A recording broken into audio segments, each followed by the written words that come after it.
Harper Audio presents The X-Files, Ground Zero, by Kevin J. Anderson, performed by Gillian Anderson.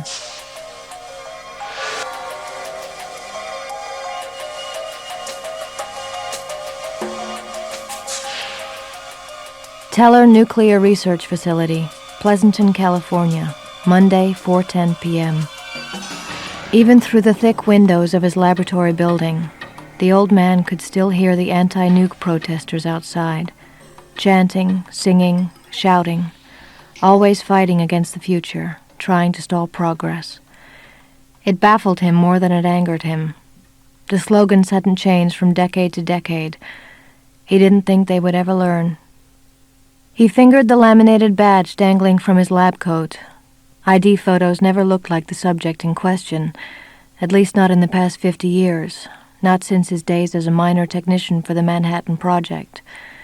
In half a century, his face had grown gaunter, more seamed, especially over the past few years. His steel gray hair turned an unhealthy yellowish white where it hadn't fallen out in patches, but his eyes remained bright and inquisitive, fascinated by the mysteries hidden in dim corners of the universe. The badge identified him as Emil Gregory, and he wasn't like many of his younger colleagues who insisted on proper titles. Dr. Emil Gregory, or Emil Gregory, Ph.D., or even Emil Gregory, Project Director. He had spent too much time in New Mexico and California to worry about such formalities. His colleagues knew his name. Only scientists whose jobs were in question concerned themselves with trivialities like that, and Dr. Gregory was at the end of a long and highly successful career. Since much of his work had been classified, he wouldn't be sure of a place in the history books, but he had certainly made his place in history, whether or not anybody knew about it. His former assistant and prize student Muriel Bremen knew about it, but she had turned her back on him. In fact, she was probably one of those standing outside right now, waving her signs and chanting slogans with the other protesters. She had organized them all. Muriel had always been good at organizing pell-mell groups of people. Outside, 3 more protective services cars drove up in an uneasy showdown with the protesters, who continued pacing back and forth in front of the gate, blocking traffic. Uniformed security guards emerged from the squad cars, slamming doors. They stood with shoulders squared, trying to look intimidating, but they couldn't exactly do anything since the protesters had carefully remained within their rights. Moving slowly and painfully in a 72-year-old body, the warranty of which had recently run out, Dr. Gregory finally ignored the distractions outside his lab building and turned back to his computer simulations. The protesters and the guards could keep up their antics all afternoon and into the night, for all he cared. He turned up his radio to help him concentrate, though the supercomputers actually did most of the work. The color monitors on his 4 supercomputer workstations displayed the progress of his simultaneous hydrocode simulations. The computers chugged through numerous pretend experiments, sorting through billions of iterations without requiring him to throw a single switch or hook up a single generator. Off in a separate building on the fenced-in lab site, powerful Cray 3 supercomputers crunched complex simulations for a major upcoming nuclear test, studying intricate hydrodynamic models of the radical new warhead concept to which he had devoted the last 4 years of his career. Bright Anvil. Imaginary automatic explosions were now the only way to study certain secondary effects and fallout patterns, due to cost limitations and the on-again, off-again political treaties regarding nuclear testing. Above-ground atomic detonations had been banned by international treaty since 1963, but Dr. Gregory and his superiors believed they could get away with the Bright Anvil project, if all conditions turned out right. The Department of Energy was very eager to see that all conditions turned out right. He moved to the next simulation screen, watching the dance of contours, pressure waves, temperature graphs on a nanosecond by nanosecond scale. Already he could see that it would be a lovely explosion. Classified reports and memos littered his desk, buried under sheafs of printouts spewed from the laser printer he shared with the rest of the Bright Anvil team members down the hall. His deputy project head, Bear Dooley, had continued to post regular weather reports and satellite photos, circling the interesting areas with a red felt-tip marker. A large circular depression gathered over the central Pacific like spoiled milk swirling down a drain, eliciting a great deal of excitement from Dooley. Dr. Gregory had to agree with the assessment, but they couldn't proceed to the next step until he finished the final round of simulations. Though the bright anvil device had already been assembled, except for its fissile core, Gregory eschewed lazy shortcuts. When holding such incredible power at one's fingertips, caution was a good watchword. Somebody honked a car horn outside, either in support of the protesters or just annoyed and trying to get past them. Weary and self-satisfied, they would be gone by the time he headed for his own car, since he planned to stay late. At one time, Muriel Bremen, his former deputy, would have stayed working with him, a sharp and imaginative young physicist who had looked up to the older scientists with something like awe. Muriel had a great deal of talent, a genuine feel for the calculations and secondary effects. Her dedication and ambition made her the perfect research partner, but unfortunately, she also had too much conscience, doubts that festered inside her. Muriel Bremen herself had been the spearhead behind the formation of the vehement new activist group Stop Nuclear Madness centered in Berkeley. She had abandoned her work at the research facility, too spooked by certain aspects of the bright anvil warhead that she couldn't understand. Muriel had become a turncoat with a zeal that reminded him of how former cigarette smokers turned into the most outspoken anti-tobacco lobbyists. He thought of Muriel out there herself on the other side of the fence. She would be waving a sign, tempting the security guards to arrest her, making her point known loud and clear, regardless of whether anyone wanted to hear it. At least he didn't have to worry about her replacement, Bear Dooley. Dooley was a bulldozer of a man with a dearth of tact and patience, but a singular dedication to purpose. He, at least, had his head on straight. A knock came at the half-closed door to his lab office. Patty, his secretary, poked her head in. "Afternoon mail, Dr. Gregory. There's a package I thought you might like to see, special delivery." She waggled a small, padded envelope in the air. He started to push his aching body up from his computer chair, but she waved him back down. "Here, don't get up." "Thanks, Patty." He took the envelope, pulling his reading glasses from his pocket and settling them on his nose so he could see the postmark. Honolulu, Hawaii. No return address. The computer calculations continued. The core of the simulated explosion had expanded, sending shock waves all the way to the edge of the monitor screen, with secondary and tertiary effects propagating in less defined directions through the plasma left behind from the initial detonation. Dr. Gregory tore open the padded envelope, working to get one finger under the heavily glued flap. He dumped the contents onto his desk and blinked, perplexed. He blew out a curious breath. The single scrap of paper wasn't exactly a letter. No stationery, no signature. Just carefully printed words with a fine black felt-tip pen. For your part in the past and the future. A small glassine packet fell beside the note. A translucent envelope only a few inches long, filled with some sort of black powder. He shook the envelope, but it contained nothing else. He picked up the glassine packet, squinting through his glasses. He squeezed the contents with his fingers. The substance was lightweight, faintly greasy, like ash. He sniffed it, caught a faint, sour charcoal smell, mostly faded by time. Dr. Gregory frowned, letting scorn trickle into his expression. He wondered if this could be some stunt from the protesters outside. Was he supposed to believe this ash came from human remains, perhaps residue of atomic blast victims? He rolled his eyes. "You can't change the world by poking your heads in the sand," Dr. Gregory muttered to them, turning his head toward the window. On the workstations, the redundant simulations neared completion after eating up hours of supercomputer time, projecting a step-by-step analysis of 1 second in time, the transient moment where a man-made device unleashed energies equivalent to the core of a sun. So far, the computers agreed with his wildest expectations.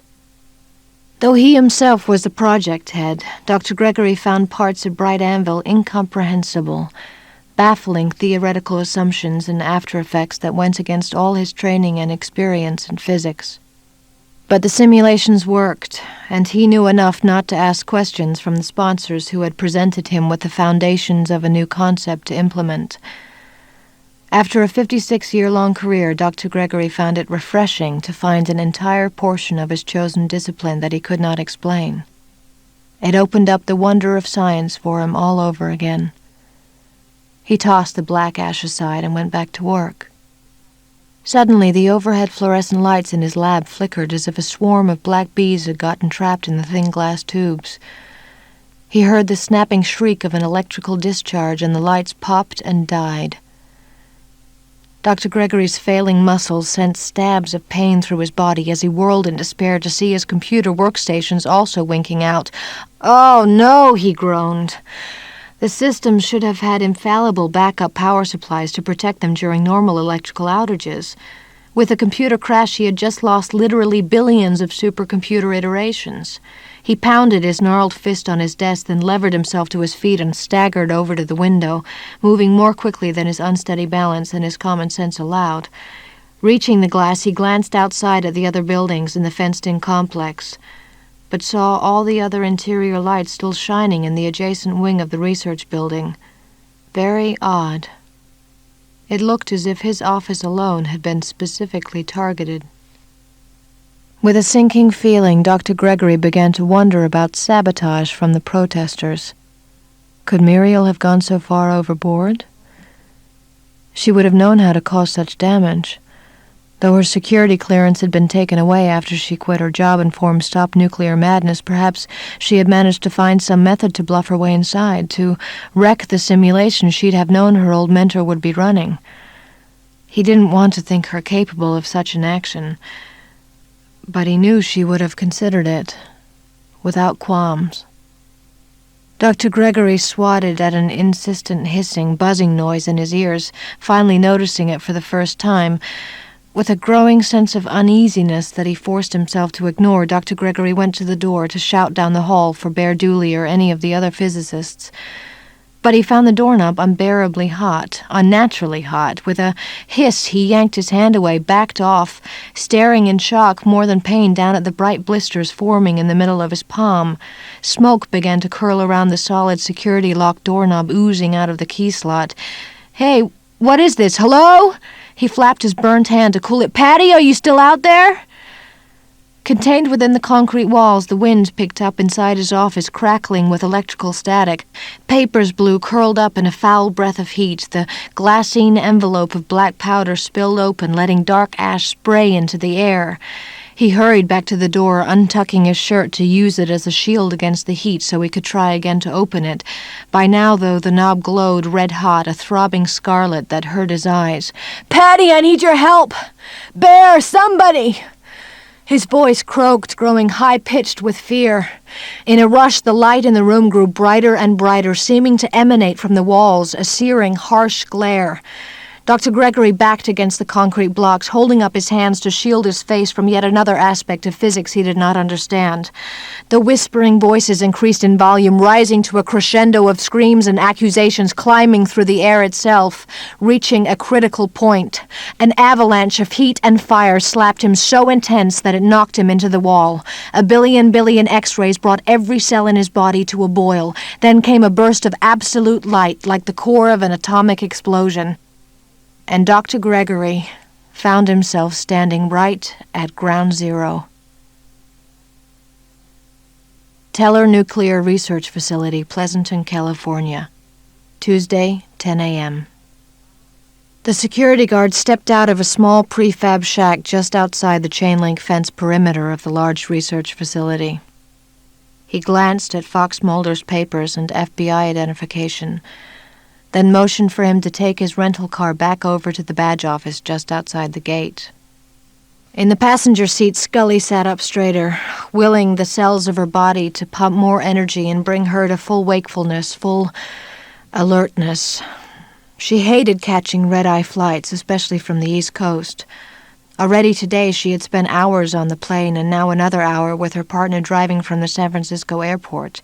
She had rested fitfully on the large plane, no more than a brief nap instead of genuine sleep. Mulder guided the car to the front of a small white office isolated from the large cluster of buildings farther inside the fence. Mulder stepped out of the car and straightened his suit jacket, adjusted his maroon tie. They were both FBI agents, after all, and had to appear suitable for the part. "I need another cup of coffee," Scully said, following him out of the car. "I want to be absolutely certain I can devote my full attention to the details of a case bizarre enough to drag us across the country." A sign on the wall clearly listed all of the items that were not permitted inside the fence of the Teller Nuclear Research Facility: cameras, firearms, drugs, alcohol, personal recording devices, telescopes. Scully scanned the items, but found it familiar from her own experience at FBI headquarters. "I'll check us in," she said, and flipped open a small notebook from the pocket of her forest green suit. She waited in line behind several large men in paint-spattered overalls, feeling extremely overdressed for the occasion. Another woman opened a station at the end of the counter and gestured Scully over. "I suppose I must look a little out of place here," she said, and displayed her badge. "I'm Special Agent Dana Scully. My partner is Fox Mulder. We're here to meet with," she glanced down at her paper again, "a Department of Energy representative, a Ms. Rosabeth Carrera, who is expecting us here at the facility." The badge office woman handed Mulder and Scully each a laminated visitor's badge. "Wear these at all times. Make sure they're visible and above the waist," she said. "And here." She handed them each a blue plastic rectangle that clipped to the badge. It seemed to contain a strip of film and computer chip inside. "These are your radiation dosimeters. Always keep them on your person." "Radiation dosimeters?" Scully asked, keeping her tone calm, devoid of any obvious worry. "Is there some cause for concern here?" "Just a precaution, Agent Scully. We are a nuclear research facility, you understand."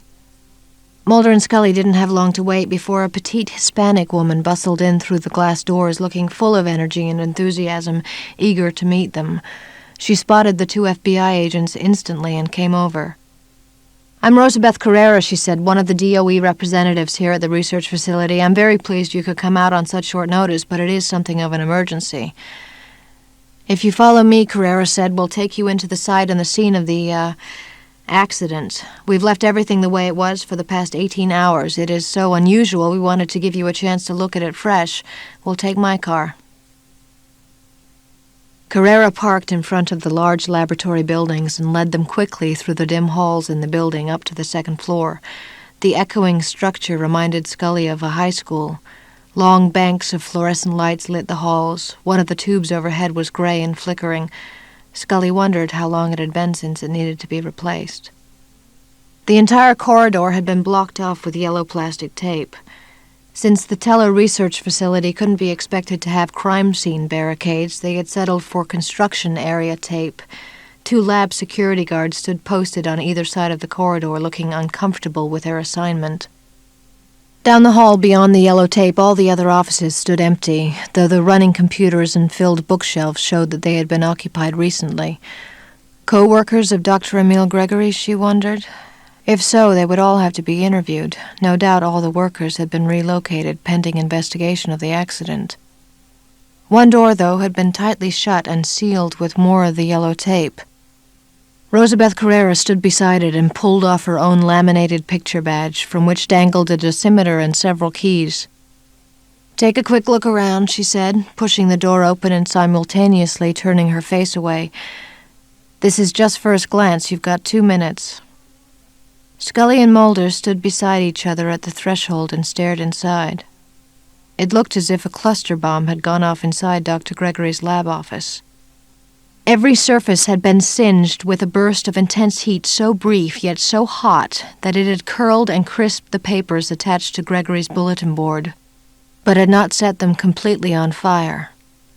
His computer terminals, 4 of them, had been melted at the edges and slumped into themselves, the heavy glass cathode ray tube of the screens tilting cockeyed like the sleepy gaze of a dead man. Even the metal desks were bowed and sagging from sudden molten weakness.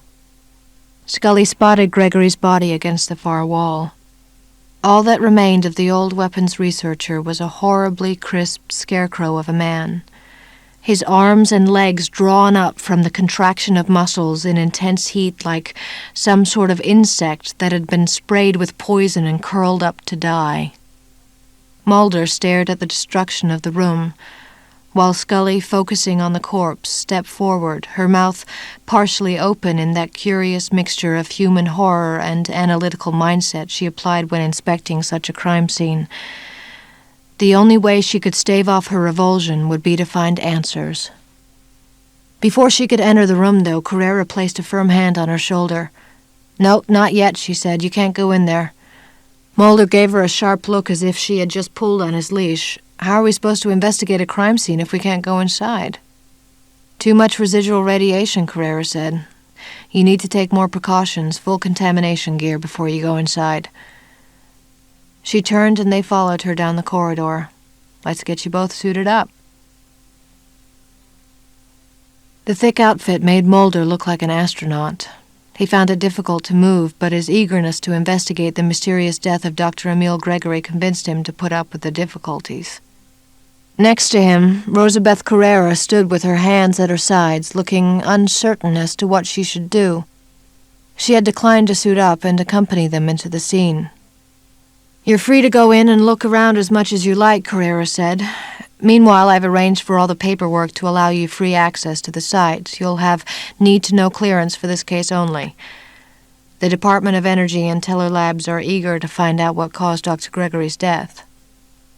Dr. Gregory was working on computer simulations. He had no fissile material whatsoever in his lab, nothing that should have had the destructive potential that we see here, nothing at all deadly.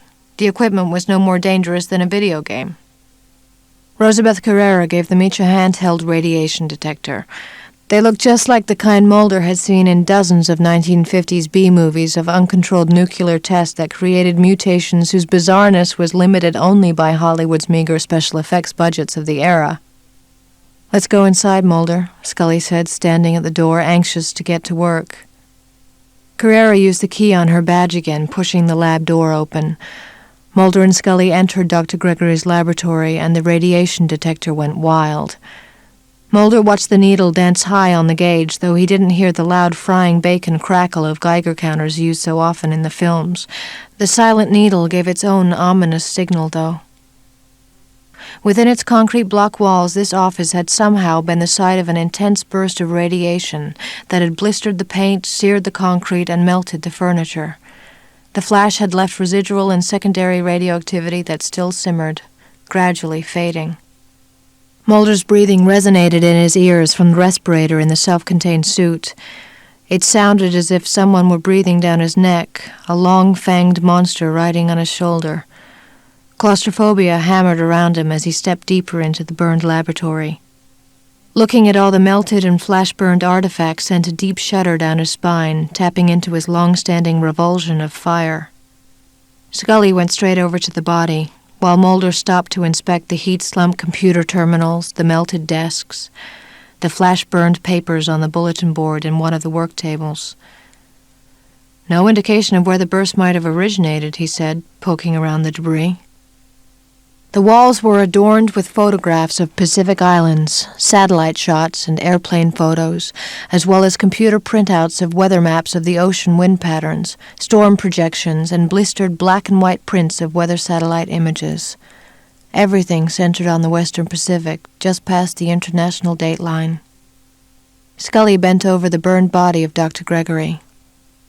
"If we can determine what he was working on, get some details of the weapon system and any tests he was planning to run, we might be able to come up with a more clear-cut explanation."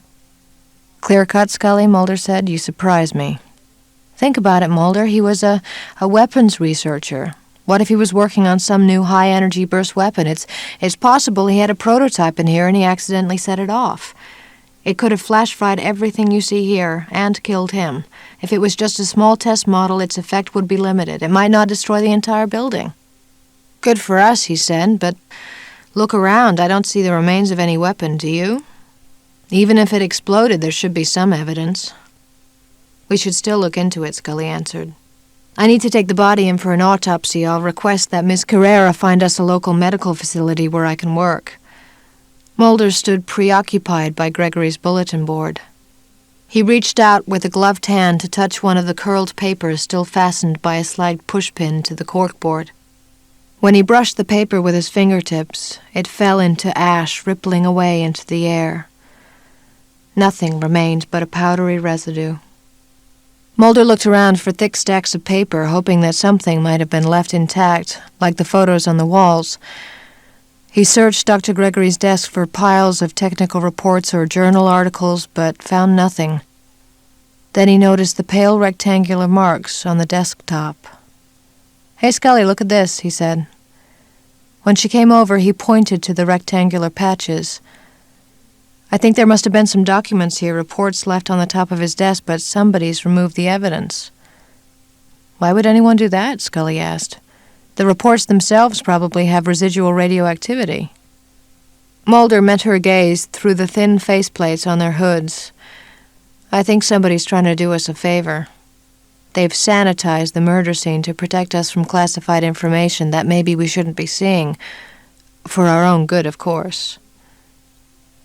"Mulder, how can we possibly expect to solve this if we don't have all the information?" "My feeling exactly," he said. He looked at the burn marks on the shelves themselves.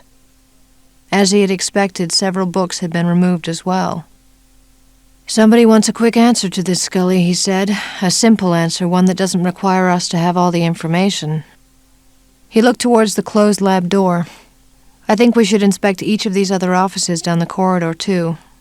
If they're offices of Dr. Gregory's project team, somebody might have forgotten to yank out the information that was carefully deleted from this scene." He went back to the bulletin board and touched another piece of the crumbling paper. The ash flaked off, but he was able to distinguish 2 words before it disintegrated. Bright Anvil. Teller Nuclear Research Facility, Tuesday, 3:43 p.m. With his visitor's badge firmly clipped to his collar, Mulder felt like a door-to-door salesman. He followed his map of the Teller facility on which Rosabeth Carrera had circled the building number where Dr. Gregory's project team were temporarily stationed. He found the building, a dilapidated ancient barracks, 2 stories tall, with window panes so old that the glass had begun to ripple with age. Mulder trudged up the old wooden stairs and yanked open the door, which stuck briefly in its frame. He entered, but the hall was empty. Mulder saw only a kitchenette with a coffee maker and a big plastic jug of spring water sitting on a cooler. A laser-printed sign on salmon-colored paper was tacked to the wall, and Mulder saw several other copies posted up and down the hall on doors and on bulletin boards. Warning: asbestos removal operations in progress. Mulder glanced at the yellow note of paper on which he had written Bear Dooley's temporary office number. "I hope it's not down there," he said, looking at the asbestos work site. He turned right instead, checking doorways, most of which were closed. Not necessarily because the rooms were empty, but because the people couldn't work with so much noise in the halls. He finally reached Bear Dooley's half-closed office door. Inside the dim room, a large man wearing a denim jacket and flannel shirt and jeans moved boxes on top of tall black file cabinets, stacking objects hastily retrieved from his old office. Mulder rapped on the door with his knuckles and pushed it farther open. "Excuse me, Dr. Dooley?" The man turned to look at him. He had long reddish-brown hair and a shaggy beard that looked like it was made of copper wire, except for a striking shot of white down the left side of his chin, as if he had spilled milk there. His mouth and nose were covered with a white filter mask. "Get a mask on, are you crazy?" he said. Dooley moved like a quarterback to his battered temporary desk, where he popped open the top right-hand drawer and snatched out a filter packet. With his big hands, he tore off the plastic and tossed the mask to Mulder. "You FBI guys are supposed to be smart. I'd think you'd pay attention to a few simple safety precautions." Mulder sheepishly fastened the mask around his face with the long elastic band and breathed through the paper-smelling covering. He held his badge in his hand, flipping open his ID to display the photo and badge. "Bear Dooley, I presume. How did you know I was with the FBI?" The big man let out a loud laugh. Are you kidding? A suit and tie means you're either with the Department of Energy or the FBI, and with Dr. Gregory's death, I assumed you were FBI. We were told to expect you and to cooperate. Thanks, Mulder said. I've only got a few questions for you at the moment, so I'll try not to take too long. We're still at the beginning of our investigation. Dooley continued to unload his possessions from cardboard boxes, shoving folders into file cabinet drawers and dumping pens and notepads into the long center drawer on his desk. First off, Mulder said, can you tell me something about the project you and Dr. Gregory are working on? Nope, Bear Dooley said. Can't tell you about it. It's a classified project. I see, Mulder said. Well, can you think of any unclassified way that any part of this project might have backfired and killed Dr. Gregory? Nope again, Dooley said. Mulder got the impression that Bear Dooley was always this gruff with newcomers, but that right now the man was particularly distracted. Perhaps he was more than a little overwhelmed to have the entire project thrust upon him so suddenly. Mulder tried to piece together a scenario where Bear Dooley, wanting to become the new big shot, would arrange for the death of the real project head, thereby setting himself up to become the obvious successor. But somehow it didn't ring true. Dooley didn't seem to be enjoying himself. Maybe we'd better try a safer area. How long have you worked for Dr. Gregory? Mulder asked. Dooley stopped and scratched his head. 4 or 5 years, I guess, most of the time as a technician. I worked hard, but now he's left me with a set of big shoes to fill. How long have you been his deputy project director? Dooley answered that one more quickly. 11 months, ever since Muriel flaked out on us. What's all this stuff about the South Sea Islands? Mulder said, gesturing to the photos. Aerial images and weather patterns. Dooley shrugged and hesitated a moment as he concocted an explanation. Maybe I'm planning a vacation. Get away from it all, you know. Besides, that's the Western Pacific, not the South Seas. Funny, Dr. Gregory had similar photos in his office. Could be we have the same travel agent, Dooley answered. Mulder leaned forward. He found it difficult to conduct a serious interrogation while both of them were wearing absurd filter masks. Tell me about Bright Anvil. Never heard of it, Dooley answered crisply. Yes, you have. You don't have a need to know, Dooley countered. I have a security clearance, Mulder said. Your FBI clearances don't mean a damn thing to me, Agent Mulder, Dooley said. I've signed papers, I've gone to my security briefing, I know the level of classification my work falls under. Unlike certain other assistants of Dr. Gregory, I take my oath seriously. Dooley pointed a blunt, large finger at Mulder. You might not realize this, Mr. FBI, but you and I are on the same side. I'm fighting for this country, doing what our government deems necessary. If you want a blabbermouth, why don't you go see Muriel Bremen at her Stop Nuclear Madness headquarters, then arrest her for divulging national security information. You can find the address in any one of 1,000 or so leaflets they left scattered in the ditches and along the fence yesterday. Go ask her your questions. She was around when Emil Gregory died, and she had plenty of motive to mess up our project. Mulder looked at him sharply. Tell me more. Bear Dooley's color deepened as his long-standing resentment boiled to the surface. She and her protesters were here the whole time. They threatened to stop at nothing to sabotage our work. Muriel would know how to do it since she worked here long enough. Maybe she's the one who planted something in Gregory's office. Maybe she's behind it all. We'll check it out, Mulder said. Now I've got a lot of work to do, Agent Mulder. I was already up to my nose in responsibilities, and now it's gotten even worse. Add to that the fact that I've been pulled out of my offices and stuck in this god-awful hole trying to make do, working on a project in a barracks building where I can't even pull out any of my classified papers. Mulder thought of something else as he stepped to the door. I noticed in Dr. Gregory's office that some of his reports and papers had been taken away from the death scene. Disturbing the evidence at a crime scene is a serious offense. You didn't have anything to do with that, did you? All of our project reports are controlled documents, Agent Mulder, numbered and assigned to a specific user. Some of Dr. Gregory's reports were one of a kind. Maybe it was something we needed for our work. A project takes precedence. Over a murder investigation? Who told you that? Ask the Department of Energy. They might not tell you much about the project, but they will tell you that much. Mulder kept his cool. He reached into his pocket and removed one of his cards. "This is the main office of the Bureau. You can reach me through the federal telephone system, or call me on my cellular if you think of anything else you can tell me." "Sure." Julie took the card and offhandedly opened up the center desk drawer, already cluttered with pens and rulers, pushpins, paper clips, and other debris. He tossed the card inside where he would probably never be able to find it again, even if he wanted to. Mulder didn't get the impression Bear Dooley would want to. Teller Nuclear Research Facility, Wednesday, 12:15 p.m. Dooley wanted his old office back. He passionately disliked these temporary quarters. He felt as if he were camping in his own workplace. Roughing it, Mark Twain would have called it. Such distractions annoyed him. The Bright Anvil project was too important for him and his co-workers to make do while the investigation into Dr. Gregory's death continued. The project had a very narrow window of time, and conditions had to be exactly right. Just let Bright Anvil go off without a hitch, he thought, and the FBI agents could have all the time they wanted. He glanced at his watch. The new satellite images were 10 minutes overdue.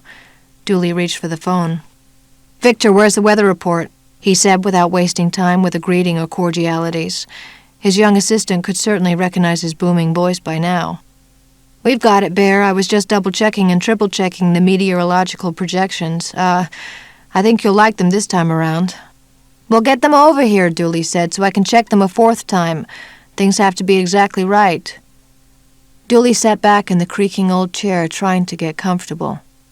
Out in the halls, the construction workers continued their hammering and pounding, tearing down the walls. Plastic sheeting lay draped over everything as they ransacked another wing of the building.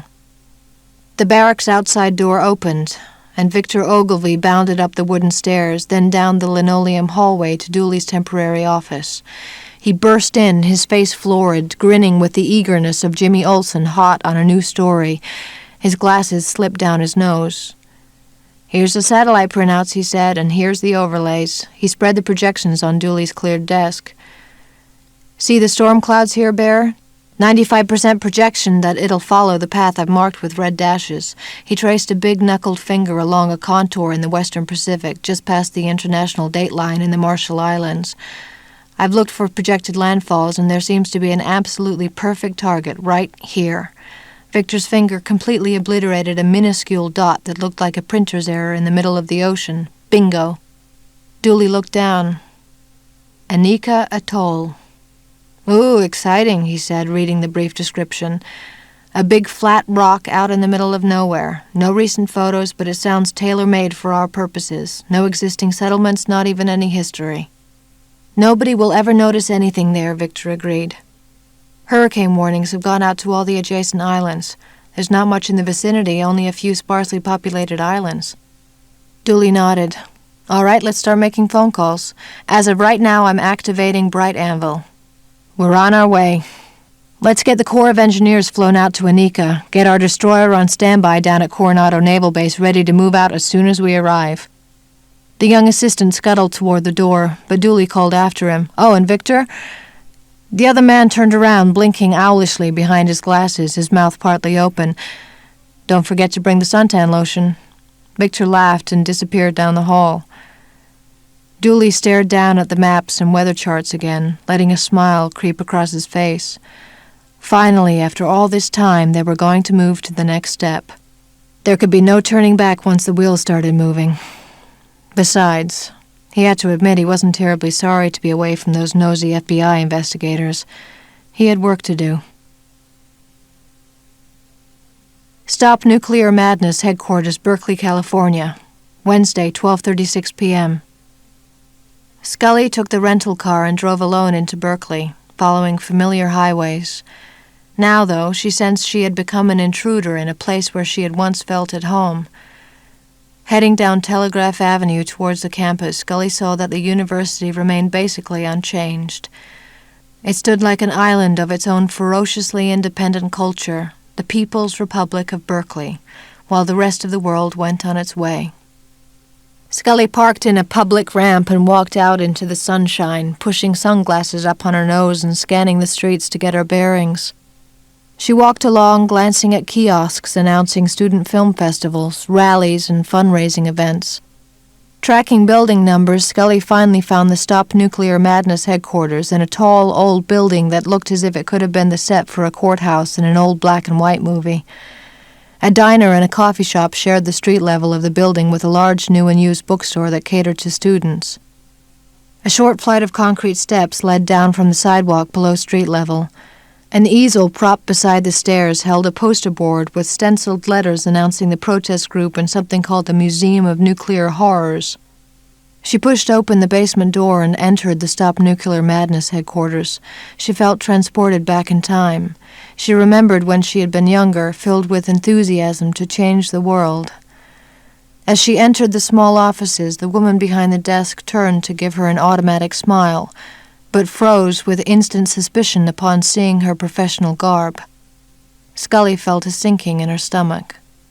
The young receptionist was in her early 20s, with skin the color of light milk chocolate and bushy hair knotted into a Medusa swirl of dangling dreadlocks.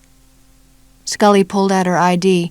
"I'm Special Agent Dana Scully from the FBI. I'm here to speak with a Miss Muriel Bremen." Becca Thorne's eyebrows went up. I'll see if she's here," she said. Her voice was cold and uninviting, her guard up. Again, Scully felt a pang of disappointment. "Yes, Agent Scully?" a woman's terse voice said. Scully turned to see Muriel Bremen, a tall woman with short, wavy brown hair, cut in an unflattering, squarish style. She was not an attractive woman, but her bearing and her voice bespoke a no-nonsense quality of intelligence. "Now what did we do?" Muriel said impatiently, not allowing Scully to speak. "I'm getting tired of all this harassment. We filed the appropriate papers, given the required notices, obtained the correct permits. What on earth has my group done to attract the attention of the FBI?" "I'm not investigating your group, Miss Bremen," Scully said. "I'm looking into the death of a Dr. Emil Gregory 2 days ago at the Teller Nuclear Research Facility." Muriel Bremen's countenance cracked, and she seemed to sag. "Oh," she said. "Emil, that's different." She paused, gripping the receptionist's table with one clenched hand, and took a deep breath. Becca Thorne watched to see if she could help, then surreptitiously disappeared to attend the photocopy machine. "Sure, let's talk, Agent Scully," Muriel Bremen said. "But not here."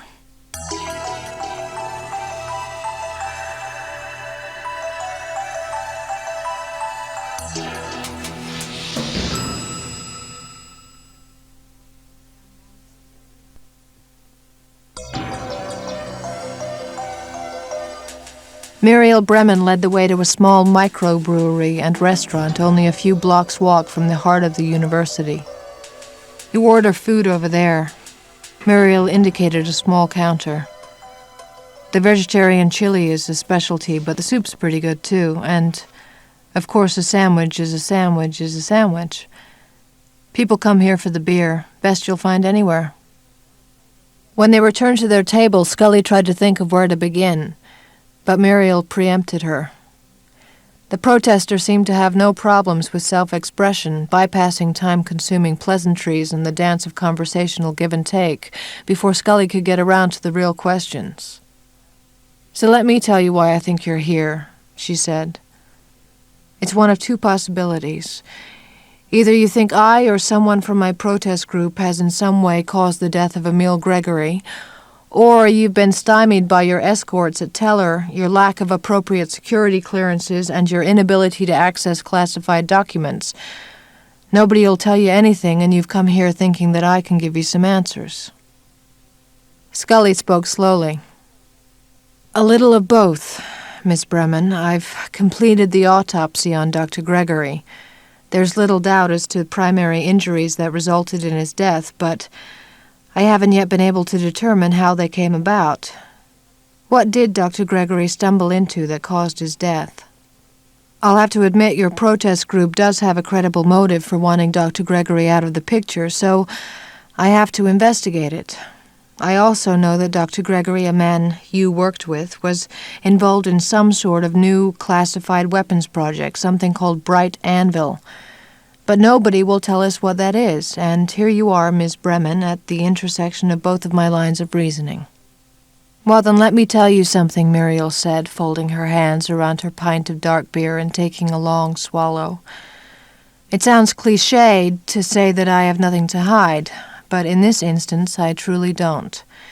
It works to my benefit to tell more and more people about what's really going on at the Teller Nuclear Research Facility. I've been trying to blow the whistle for the past year. Here, I've brought along some of our group's brochures." She reached into her pocket and handed over 2 of the hand-folded photocopied pamphlets that some volunteer had no doubt designed and laid out on a personal computer.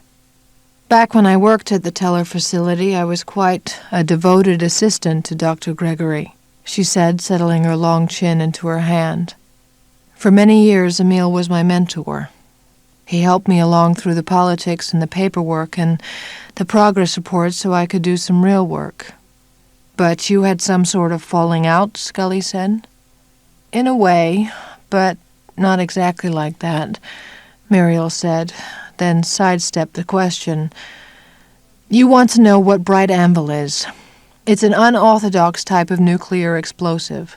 These days, despite the end of the Cold War and the supposed downscaling of nuclear weapons development, bright anvil is a very special type of warhead using a technology that—" She paused, then stared at the walls. "It's a technology that seems to operate beyond the laws of physics, as I know them, and I do know physics, Agent Scully. The whole Bright Anvil project was invisible on the ledger sheets. It was funded by non-traditional means, money skimmed from other projects to pay for new tests, new research, unorthodox concepts. It was never listed on any budget ever submitted to Congress, and you won't be able to track it down." Emil had worked in the nuclear weapons industry for many years. He was even at the Trinity test himself back in 1945. She smiled wanly. He used to tell her stories. Her lips trembled for just a moment, but she covered it by eating some of her chili. "But by now he was at the end of his career. He thought he was covering it up from all of us, but I don't think he was in very good health." Scully nodded, but did not ask any questions. Emil wanted to do something important to end his career on a high point. Then Bright Anvil fell in his lap.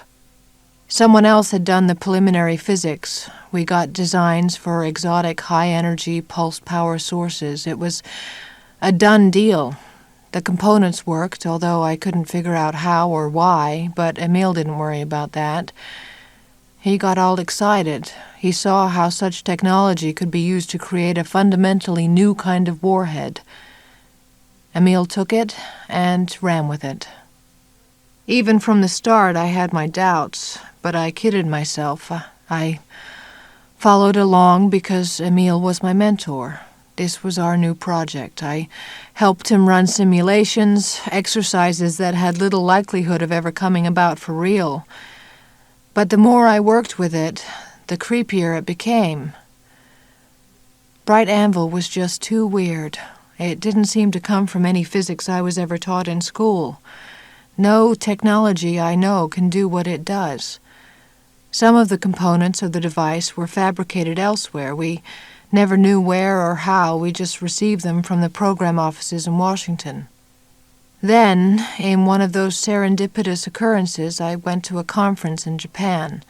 Just out of curiosity, I took a side trip to Hiroshima and Nagasaki, like a weapons researcher's pilgrimage. Both cities had been rebuilt by now, but it's like putting makeup over a scar. I began to check into things. Do you know what they did to the Marshall Islands with the nuclear tests in the 50s? Do you know how many Pacific Islanders were booted off their homes, their peaceful, idyllic island existence, just so somebody could blow up a big bomb? Yes, said Scully. I know. Muriel Bremen abruptly stood, having finished most of her lunch. She brushed off the front of her shirt. I apologize, I was giving you a sermon. She nudged the Stop Nuclear Madness brochures across the booth closer to Scully. Read these if you want more information about it and about us. I won't take up any more of your time." She slipped out of the seat. Scully glanced down and saw that she had finished only half of her own lunch. Muriel Bremen had already ducked out the door, leaving Scully alone in the restaurant before she could think of an intelligent question. Coronado Naval Base, San Diego, California, Thursday, 10:34 a.m. From the Coronado shipyards, the ocean sprawled westward beyond the curve of the earth, deep blue and dazzling with reflected morning sunlight. The weather struck Bear Dooley as incredibly mild, sunny but cooled by fresh breezes, so that even his flannel shirt and denim jacket were tolerable. A young officer in white dress uniform met Bear Dooley at the docks.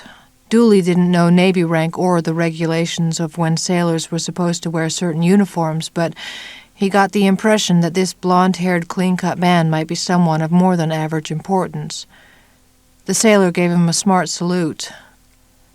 "Mr. Dooley, sir," the man said. "I'm Lee Clancy, first officer of the USS Dallas, here to escort you on board our ship. If you follow me, sir, Captain Ives is ready to see you. We've recalled the entire crew and kept them busy provisioning the ship and preparing to shove off. We'll be ready to get underway as soon as you're prepared." "How was your trip?" Clancy asked. "Yeah, the flight was fine," Dooley said. "Did all the equipment arrive safe on board?" "I believe so, sir," Clancy answered, "sometime late last night." The disguised and armored semi-truck, the safe, secure transport, had left at sunset the previous day and had driven through the night on the California freeways to reach San Diego at the bottom of the state. The drivers were escorted front and back by armored nondescript vans whose drivers and passengers had orders to shoot to kill, no questions asked, should problems arise to threaten the bright anvil nuclear device. The two of them strode along the dock, past several other chain-link fences and gates guarded by armed military police. Finally, Dooley saw the large Navy destroyer that had been assigned to his project. The enormous, sleek ship looked like a skyscraper in the water, with weapons, mounts, and control towers, radar antennas, satellite uplink dishes, meteorological instruments, and various other superstructures Dooley could not identify. Navy stuff, he figured. Dooley stopped and looked along the length of the gigantic cruiser. Despite his usual gruff demeanor, he had to admit he was impressed with the vessel. "There she is, Mr. Dooley," Clancy said. He snapped to attention and began to rattle off the ship's statistics. They seemed to be a matter of pride with him rather than a memorized speech. The Dallas, Spruance class, built in 1971, 563 feet overall length, powered by 4 sets of GE gas turbines. She's got a small captain's gig for quick trips ashore, plus an entire surface-to-air missile battery, anti-submarine weapons, and torpedo tubes. This class of battleship was designed primarily for anti-submarine warfare, but she's lightly armed and carries a minimal crew. The Dallas is the finest vessel in her class, if you ask me, sir. She'll get us out to the islands no matter what the weather. The first officer led him up a wide gangplank the size of a freeway entrance ramp and marched him across the deck up several flights of hard metal steps to the bridge tower, where he introduced Dooley to the captain of the Dallas. "Captain Ives, sir, this is Mr. Dooley," Clancy said after he had exchanged salutes with the captain. The first officer nodded to Dooley. "I'll take your duffel to your stateroom, sir. I'm sure Captain Ives wishes to speak with you in detail." "Yes, I do," the captain answered. "Pleased to meet you, Captain Ives. Thanks for your help." Dooley extended his hand, and the captain took his grip with a firm shake. Ives was a lean man in his early 60s, as tall as Dooley but less burly. His chin was narrow, his eyes slate gray under heavy salt-and-pepper eyebrows. A bristling mustache rode his upper lip, and steel-gray hair lay neatly beneath his white captain's cap. He showed no sign of sweating in the heat. Perhaps he didn't allow it. "Mr. Dooley, I'm sure your first concern is about your delicate equipment. Let me reassure you that everything has arrived safely and intact, as far as we can tell." "Good," Dooley said, his voice curt. He wanted to make certain at the outset that the captain understood that Dooley was in charge, and that his instructions were not to be questioned. If that equipment is damaged, we might as well not even bother to go. When do we set sail?" "The Dallas can leave port at about 4 o'clock this afternoon," Captain Ives said. "But you may have noticed that this Navy destroyer has no sails." Dooley blinked at him, then understood. "Oh, just a turn of phrase," he said, annoyed. "Do you have any weather charts or updates for me?" "We received an encrypted signal," the captain said. "A report from a fast flyby of an aircraft out of our Kwajalein tracking station. Anika Atoll checks out. We'll be heading out for the Marshall Islands at full engine power, but it'll still take us 5 days. 5 days, Dooley said. I was afraid of that. Ives met him with a steely gaze. This isn't an aircraft, Mr. Dooley. It takes a long time to get a ship this size across that much water. All right, Dooley said. I suppose I knew that. Do we have weather satellites? Is the storm system still doing what we expected? Ives led him over to a chart table where weather maps and satellite photos lay spread out. With one long finger, the captain indicated the swirl of clouds out over the deep, featureless water. The tropical depression is worsening as expected.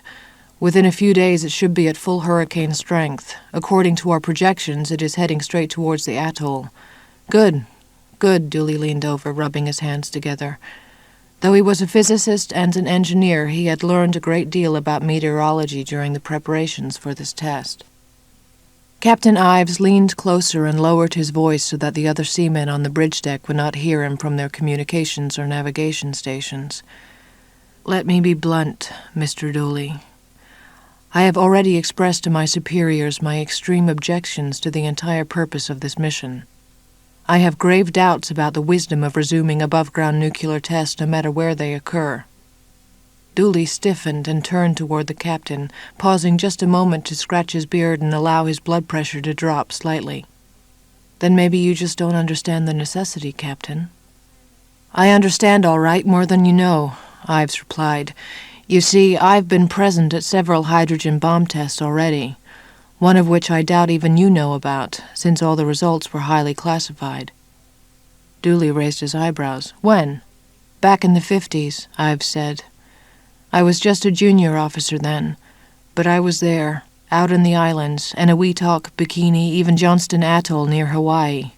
I worked with plenty of eggheads who were so amazed by their own calculations, so confident in what they had invented. But I can tell you this, Mr. Dooley. Every single time those weapons developers like yourself, people who were so smug about their own abilities, were literally turned to jelly with awe when they watched their device go off. I look forward to it then, Dooley said crisply. Let me do my work, Captain Ives. You just keep the ship from sinking. Kamita Imports, Honolulu, Hawaii, Friday, 2:20 p.m. Sitting at his impeccably neat and carefully arranged desk in the high-rise office building, Ryan Kamita carefully addressed a padded envelope. His pen moved in precise strokes, and the letters came out perfect. Expansive windows covered 2 walls of his corner office, offering a panoramic view of Oahu. But Kamita kept the mini-blinds half closed most of the time. He dearly loved the gentle warmth of the sun, feeling its heat bathe his scarred skin, soothing, caressing his body, like barely remembered idyllic days on an isolated Pacific island. But too much bright sunshine felt like fire to him.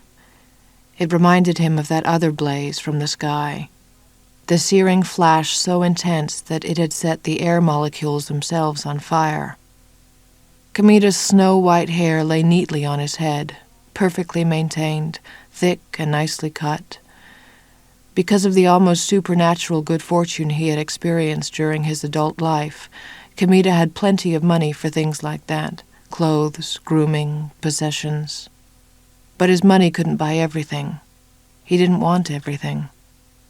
His burned hands gripped the felt-tip pen as if it were a weapon, and in a sense that's exactly what it was. The words resounded in his head. He filled out the address in a careful, perfect script, feeling for the right spot on the padded envelope. He could sense the accuracy of his letters. Satisfied, Kamita clicked the cap back on the pen. Then he reached out to hold the special envelope, feeling its edges, the sharp corners. He took it on faith that he had filled out the address correctly.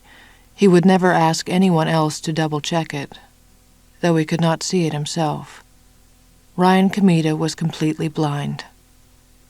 The list in his mind grew shorter and shorter with each package he sent. Each target he identified. Comida kept the names of those responsible clear in his well-honed memory. No doubt to assuage its unspoken pangs of guilt, the government had assisted Ryan Comida through the years, sometimes giving veiled handouts, other times blatantly approving his proposals and choosing him over his competitors.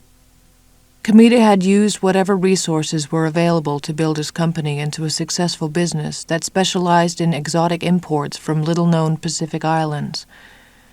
He needed the money to accomplish his true mission. Comida fingered the envelope, stuffed the handwritten note in the small glass vial inside, then sealed it. That simple act of closure brought a shudder of relief to him, but it lasted only a moment. No matter how many such packages he sent, no matter how many victims he identified, he could never make up for the loss of his people. In a single stroke, Ryan Comida's family, his relatives, his tribe, his island had vanished in a surge of light and flames. A small boy was the only survivor. But Comida did not consider his survival to be a miracle or a blessing. He had been given an entire lifetime to endure the memory of those few seconds, while for all the others it had been over in an instant. Or so he had thought. The voices in his head had not stopped screaming since that day when he was 10 years old. Setting the envelope aside for immediate pickup, he tilted his burned face and blank white eyes toward the ceiling. He couldn't see, but he could feel, could sense the gathering storm. The ghosts of his incinerated people grew more and more restless. They would strike out at their own targets if he refused to give them a victim of his own choosing. The ghosts had waited so long, and Ryan Comida could no longer keep them under control. He picked up the hand-addressed envelope and left his room, walking to the mail drop from which the package would be rushed to an airplane and shipped to the mainland United States. It would be delivered to a particular low-profile but very important official of the Department of Energy headquarters near Washington, D.C. It was probably already too late to stop Bright Anvil, he supposed, but perhaps this would be enough to prevent the nightmare from occurring again. Scheck Residence, Gaithersburg, Maryland, Monday, 6:37 p.m. It was a hot and humid late afternoon in the Washington, D.C. area. On days like this, Nancy Scheck knew that all the hassle of maintaining a swimming pool in her fenced-in backyard paid off. She let the front screen door close by itself in her big brick front house with black shutters. It was just the kind of imposing mansion an important Department of Energy executive was supposed to own, and she relished it. Such a mansion was far more than she needed, but Nancy Scheck didn't like the implications of settling for a more modest dwelling. Not now. All her career she had been concerned with moving up in the world, trudging forward, clawing her way to the top. At the moment, though, Nancy couldn't wait to get out of her clothes and take a long, luxurious dip in the pool. She snagged the usual pile of mail and dropped it unceremoniously on the kitchen counter. She punched the answering machine to listen to the messages left there. The second message was in a rich, familiar voice. The words sounded formal and innocuous, but she could detect the hidden passion behind them, a cordiality that went orders of magnitude beyond a mere business relationship, or even a good friendship. In her persona at work, she called him Brigadier General Matthew Braducas, and at cocktail parties and Department of Energy social functions, she still called him General Braducas. During his frequent visits here in her backyard and on the patio, she allowed herself to call him Matthew. And while they were in bed, she moaned endearing and never-to-be-repeated names into his ear. He didn't identify himself on the answering machine, not that he needed to. "It's me. I'm a little late at the office, so I won't be over until 7:30 or so. I'm going to stop by my house and pick up the 2 porterhouse steaks I've been marinating in the fridge all day. We'll throw them on the barbecue grill, then we can take a swim and whatever." With so many parts of the project coming to a head, reaching its climax, Nancy giggled. Knowing he had picked the turn of phrase intentionally, she found it very erotic. We both need a little release from our tension. The tone beeped, and the tape rewound. In her bedroom, she stripped out of her clothes and, smiling to herself, she yanked down the satin sheets on her bed before changing into her bathing suit, black and smooth and slick. Nancy grabbed one of the plush beach towels from the closet and went through the kitchen, pausing to pour herself a whiskey sour. She took the mail and her drink out the back patio door to sit by the pool. Nancy slicked tanning oil on her bare legs and arms and shoulders, massaging it into her neck, imagining Matthew's strong fingers working it there. She tried to distract herself by opening the mail, sifting through the form letters, advertising circulars, and junk mail without interest, until she came upon an express delivery package with no return address and a postmark from Honolulu. "Maybe I want a free trip for two," she said, and tore open the envelope. To her disappointment, she discovered only a small glass vial of fine black ash and a small scrap of paper. The message was written in neatly printed letters, carefully formed capitals, like a note from a kidnapper who wanted to make sure his handwriting would not be recognized. "For your part in the future." She frowned at the note. What part in the future? Out of curiosity, she shook the vial of black ash. Am I supposed to convince people to stop smoking? Nancy stood up, disgusted at somebody's lame idea of a joke. Whoever was trying to threaten her or pull her leg couldn't do a very good job unless she understood what the point was. "Next time give a few more details," she said, tossing the note on the patio table. Nancy decided not to worry about it. She was wasting good swimming time. By the edge of the pool, the bug light crackled and snapped. She watched it give off blue sparks as it fed upon whatever gnats or mosquitoes had been lured to their doom in its voltage differential. "Take that," she said with a grin. Then the other bug lamps began to spark, frying loudly, buzzing, popping. The lights flickered violently. The sparks returned like miniature lightning storms. Finally, one by one, each bug light erupted like a small bomb, with a geyser of blue electrical sparks like a Roman candle into the air. "What's going on here, damn it?" Nancy slammed her drink down. She felt unprotected and defenseless out here with only her black bathing suit. Maybe if she could get to a phone. Voices came at her from all sides, speaking strange and primal languages, swirling invisibly around her ears, but she could see nothing. Suddenly, the air itself sparked and discharged. Blue-white arcs shot from her lounge chair to the patio table. "Help!" she cried. Nancy turned to run, but slipped, reaching out instinctively to grab for support. When she touched the chair, skittering electricity shot into her own arms in a burning discharge. She opened her mouth to scream, and sparks danced from the fillings in her teeth. Her ash-blonde hair rose up into the air like Medusa strands, waving from side to side in a nimbus around her head. Nancy staggered towards the edge of the pool, desperately seeking some sanctuary there. Her skin crawled and burned, alive with static electricity. She dropped the vial of ashes into the water. The gathering storm of harsh light surrounded her, screaming voices growing louder. Critical mass. A sudden rush of thunder engulfed her. The intense firestorm crisped her eyes. The force of the blast of heat and radiation slammed her backward into the pool with a surge of light. A cloud of vaporized water swept upward like a fog bank into the sky. The last after image on Nancy Scheck's optic nerve showed a spectral, impossible mushroom cloud. Scheck Residence, Gaithersburg, Maryland, Tuesday, 1:04 p.m. The body looked the same as the other, Mulder thought. Severely charred, crackling with residual radiation, twisted in a flash-burned insect-like pose that reminded him of the famous lithograph by Edvard Munch, The Scream. A local policeman stopped them from entering the pool area, but Mulder flashed his badge and ID.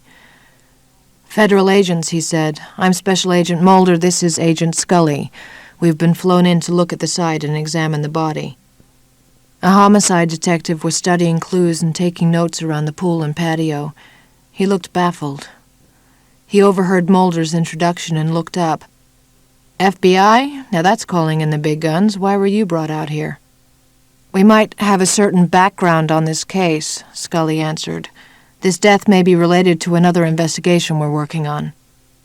The detective raised his eyebrows, then gave a weary shrug. Anything you guys can do to help. Takes work off my shoulders.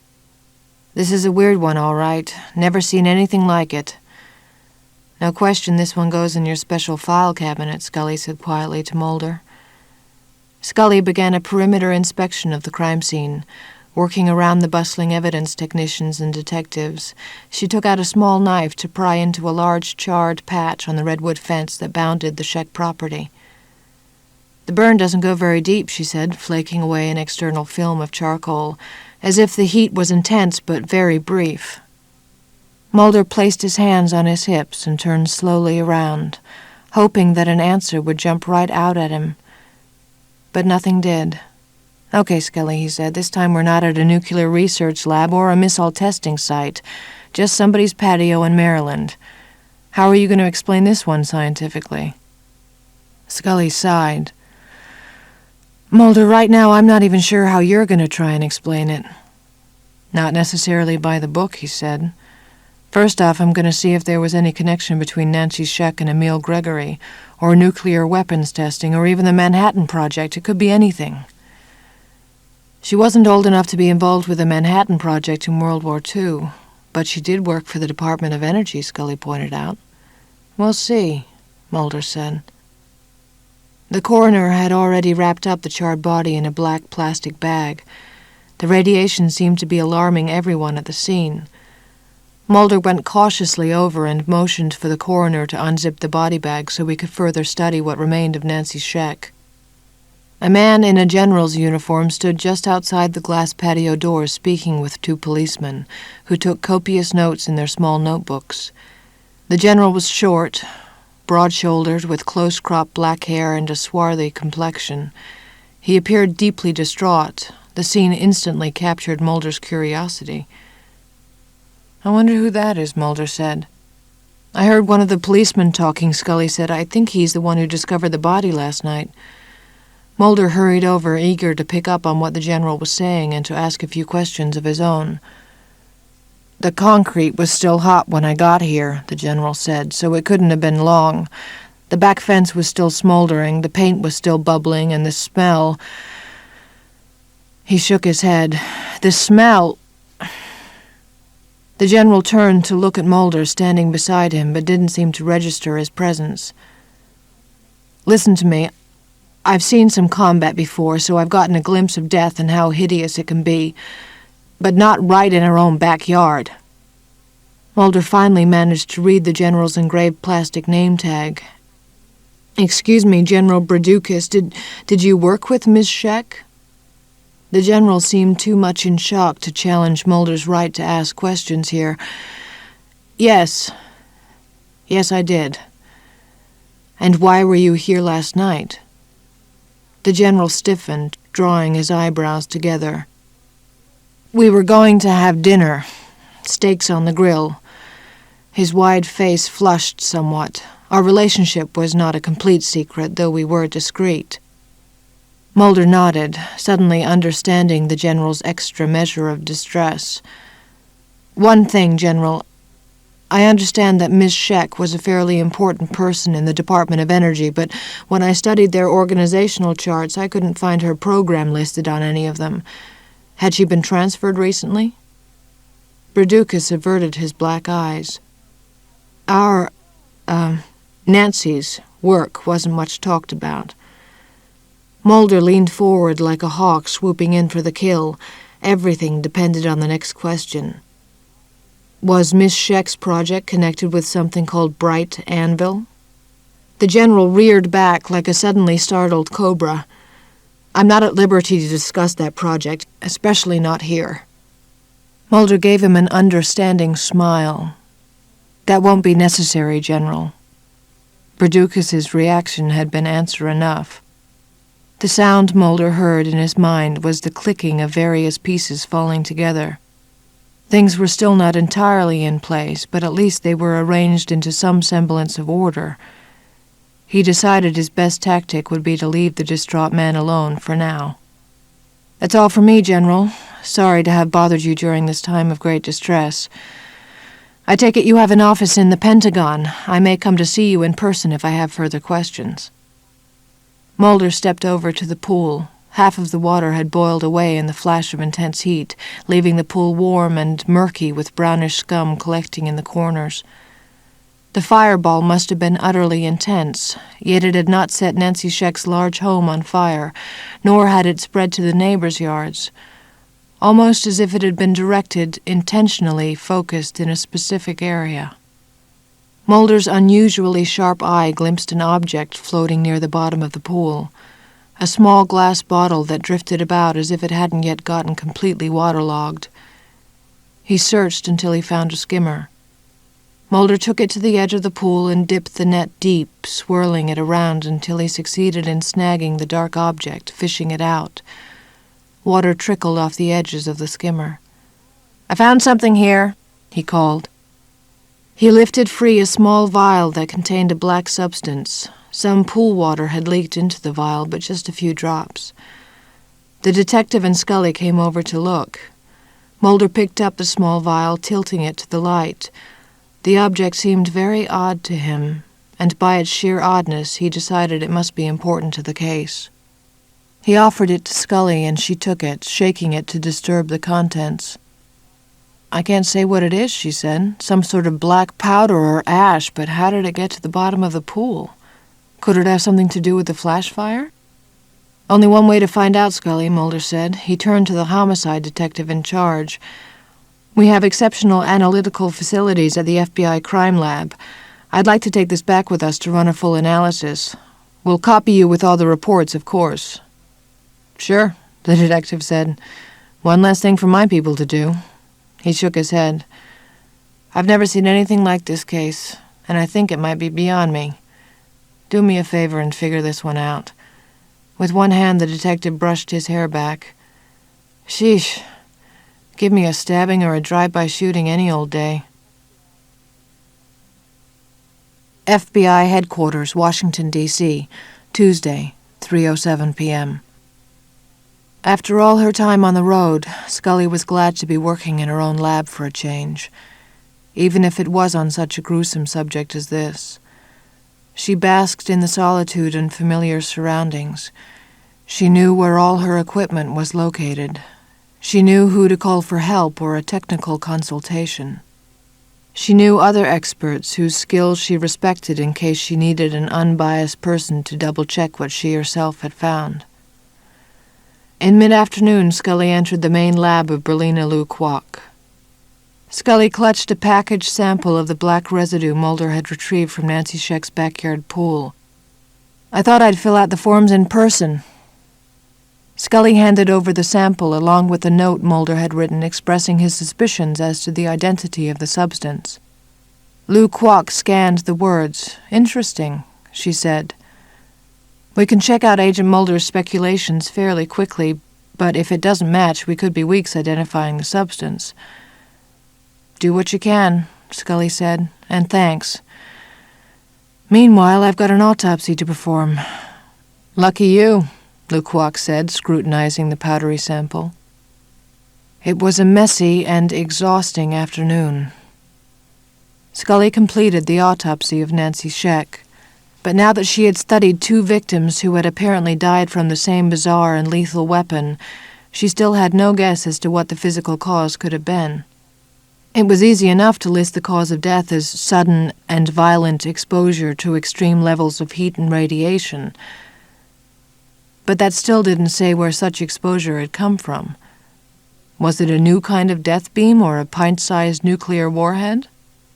From her own undergrad classes, Scully knew the physics of a nuclear explosion well enough to understand that a warhead could not fit inside, say, a small package bomb or a hand grenade.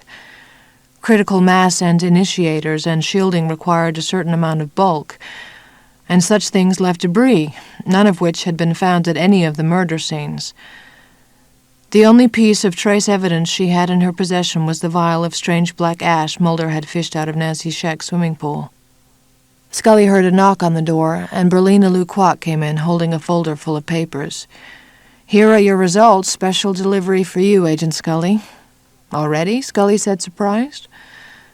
What, you want me to pack it in dry ice and send it UPS? Berlina laughed. Scully gratefully took the folder. But before she could say anything else, Berlina spun about and marched back down the hall. Scully flipped open the biological analysis folder and scanned through the analysis summary, paging to the end, interested only in the final result for now. Her stomach sank. The black powdery sample was indeed human ash, almost completely incinerated. Human ash exposed to high radiation, something like 40 years ago, mixed with a black, grainy sand. Sand, ash, radiation. Scully sat down heavily in her seat and tapped her fingernails on the folder. Then she picked up the phone. She couldn't put it off any further. Mulder was going to love this. Kamita Imports, Honolulu, Hawaii, Tuesday, 12:17 p.m. Inside the Kamita Imports office building, Muriel waited for the receptionist to announce her arrival. Muriel had known Ryan Kamita for a year. She had met him immediately after her own revelations had turned her against nuclear weapons work, transforming her into a vehement protester. The extravagant funding Kamita donated anonymously from the coffers of his successful imports business had kept Stop Nuclear Madness free of financial worries during its entire lifetime. From their first meeting, Muriel realized that she and the scarred blind man had many things in common, eerily so. Still, his very presence sent a thrill of fear through her. She couldn't understand his offhanded acceptance of his tragic fate, but he swept her doubts away with his strange charisma. Once learning of Ryan Kamita's power and his generosity and his personal drive, Muriel had promised herself that she would not come back to this benefactor except under the direst emergency. Circumstances now warranted such a visit. Ryan Kamita emerged from his back offices. He was led by the receptionist, but he maintained only the slightest touch on her shoulder, simply an acknowledgement that he required her to guide him. His eyes were milky, the color of a half-cooked egg. His face was scarred like the bust of a very proud man done by a poorly trained sculptor. Kamita cocked his head to one side, as if he could detect Muriel's presence from the faint perfume in the deodorant soap she used, or the sound of her breathing. Muriel wondered if he had more abilities than he let on. "Mr. Kamita," she said, standing up. "Ryan, it's good of you to see me on such short notice." He came forward, homing in on the sound of her voice and releasing his grip on the receptionist, who took his action as a matter of course. "Muriel Bremen, what a pleasant surprise. It's good of you to come all the way to the islands just to see me. I was about to go to my greenhouse for lunch. Would you join me?" "Yes, I would," she said. "We have certain things to discuss." "I'm sorry to hear that," he said. "Or am I pleased?" "No, you're sorry," she said. "Definitely sorry." "I'm afraid the news is bad, Ryan," she blurted before he even took his seat. Though she had met him accidentally, Muriel somehow held the uncertain suspicion that he had set up the entire encounter himself, and that he was even now playing things out exactly the way he wanted them. She shuddered and hunched her shoulders as she bent over her salad. When she had turned away from her mentor, Emil Gregory, Muriel had looked to Kamita as a new supporter, someone who shared her vehement beliefs. Ryan Kamita knew an enormous amount about nuclear weapons testing, about the entire military industry. He was someone to whom she could divulge the dire designs concocted by unenlightened weapons designers, some of which were passed along to her through a few sympathetic workers who remained at the Teller research facility. Muriel had told Kamita everything without qualms about spilling classified information. She had devoted her life to the cause. She had responded to a higher calling, and she knew what she was doing was right. Now the time had come for it all to reach its climax. If they could not stop Bright Anvil soon, then all their efforts were simply smoke blown in the eyes of people who wanted to believe. "Everything has failed," Muriel said. The government has a momentum behind what it decides to do, and no one, not me, not you, can stop it once it's started. I take it that means that no one has heard our complaints. Oh, they've heard them all right, Muriel said. They just don't pay attention to them. It's like a gnat buzzing in their ear. The blind man sighed, and his scarred face slumped. Muriel continued. The bright anvil test is going ahead anyway, even without Dr. Gregory. Somewhere out in the Marshall Islands, an abandoned atoll. Ryan Cometa sat up sharply, alarmed. I know, he said. Anika Atoll. That's where it will take place. How did you know? She asked, astonished. How could it not take place there? He practically shouted. Our greatest nightmares are about to unfold.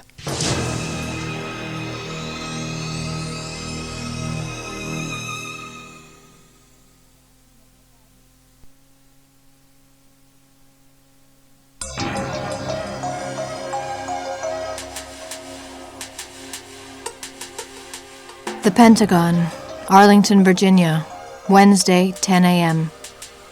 Following a hunch, Mulder went to see Nancy Scheck's friend, Brigadier General Matthew Bradukas, in his Pentagon office.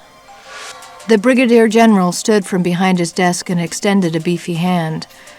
His wide face looked as if it had been deflated of self-confidence. I've been expecting you, Agent Mulder.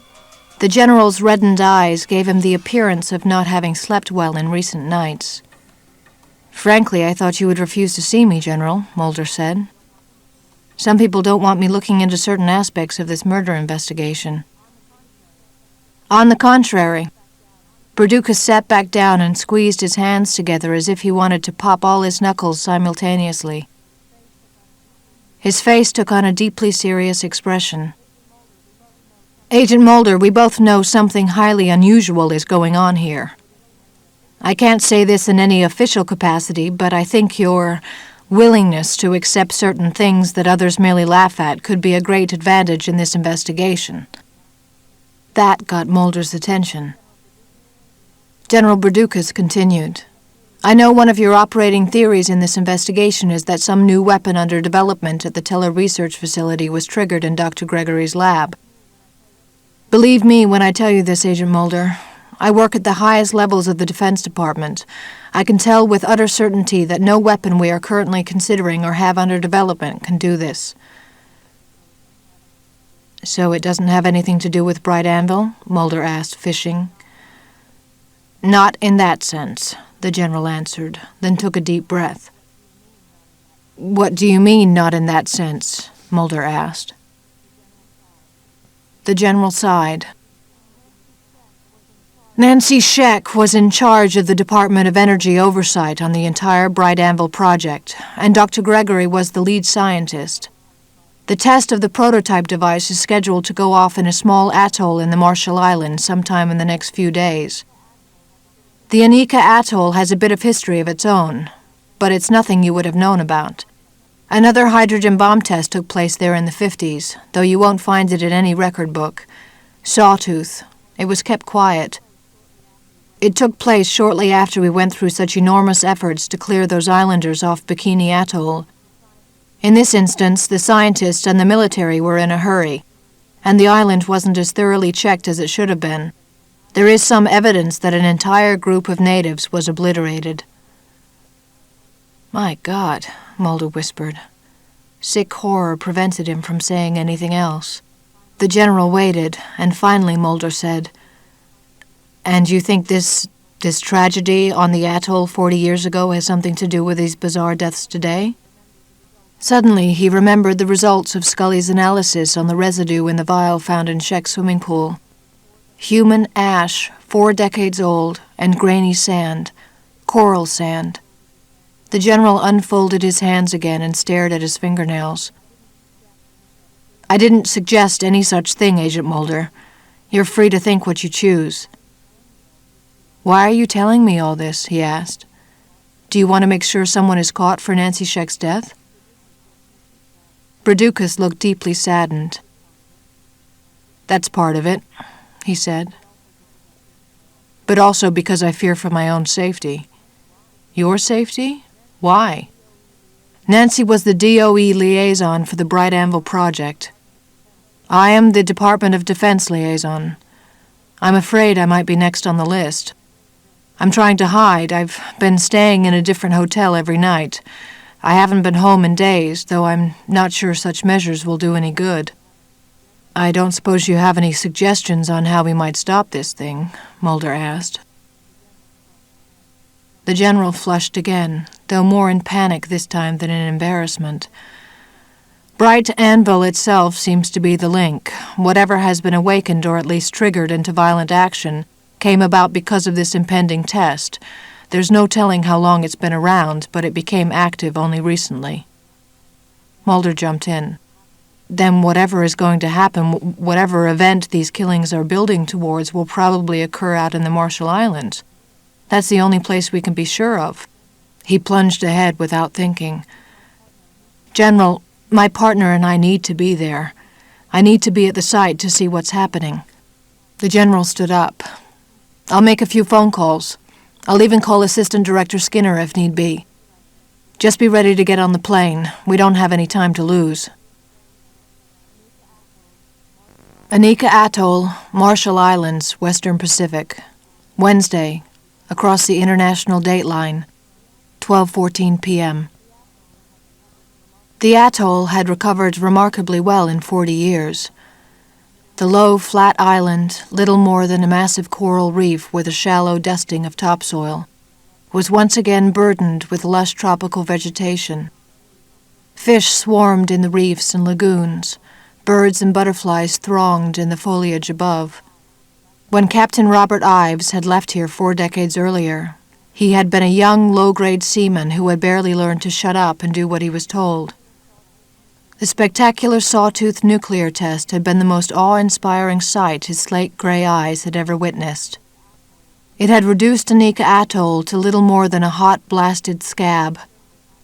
Its entire surface sterilized, its coral outcroppings sheared off in the boiling froth of the sea, vegetation crisped, wildlife exterminated. With amazing recuperative powers, nature had rapidly reclaimed the territory that humans had so swiftly and violently snatched away.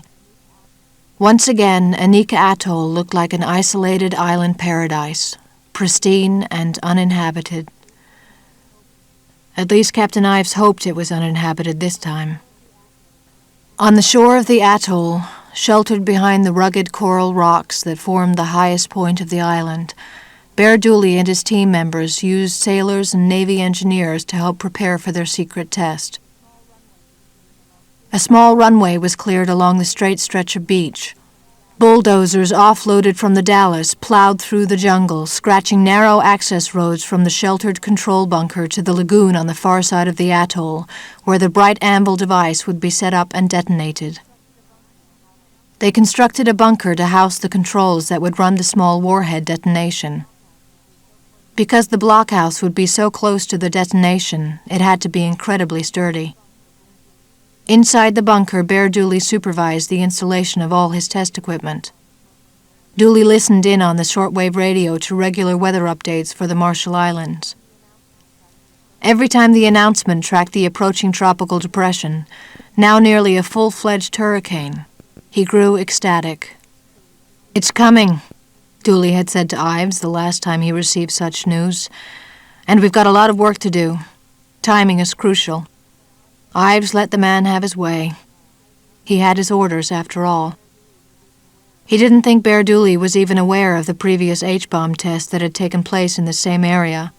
Dooley didn't seem the type of man who had spent an inordinate amount of time studying history or worrying where things came from. Captain Robert Ives had hoped never to see Anika Atoll again. But now he had returned, for yet another secret nuclear test. Oakland Naval Base, Oakland, California, Thursday, 2:37 p.m. Mulder and Scully arrived in the San Francisco Bay Area, red-eyed and exhausted from all the travel, knowing they had a much longer trip still in front of them. Mulder rented the car, and they drove toward the Oakland Naval Base. then spent the better part of an hour at the gate showing their paperwork, answering questions, and finally arguing with a stoic military policeman who made repeated phone calls to his superiors inside. Exactly where the guard had directed them, they found the whale-sized C-5 transport. Small hydraulic vehicles were hauling cargo, stuffing crates into the swollen olive-colored belly of the plane. Mulder, carrying his own suitcase and briefcase, walked to the metal steps that led up to the aircraft passenger compartment. "I hope we can get ourselves a window seat," he said. "Non-smoking." "I think I'll try and take a nap on the way," Scully answered. Inside the no-frills transport plane, Mulder looked around the sharply shadowed interior, which was lit from behind and below by the open doors in the cargo compartment. Other passengers, naval officers and enlisted men, as well as half a dozen non-military types, moved about finding places to sit. Mulder and Scully searched for a comfortable seat, but all the chairs were hard and stiff-backed. They both buckled in. "Guess they don't have a first-class section," Mulder said. He turned around in his seat and recognized some of the civilians already sitting buckled in their seats. Scientists and technicians he had seen at the Teller Nuclear Research Facility. The big transport plane began to lurch along, lumbering into motion like a behemoth, as aerodynamic as a bumblebee but orders of magnitude louder. The C-5 accelerated down the runway and gracefully lifted off, hauling its enormous bulk into the air with a roar of jet engines. Before long, the aircraft had gained altitude, circled over the hills east of Oakland, and then headed straight out to sea. The aircraft struck heavy turbulence, jouncing the passengers from side to side in their seats. Scully held a white-knuckled grip on the arms of her chair.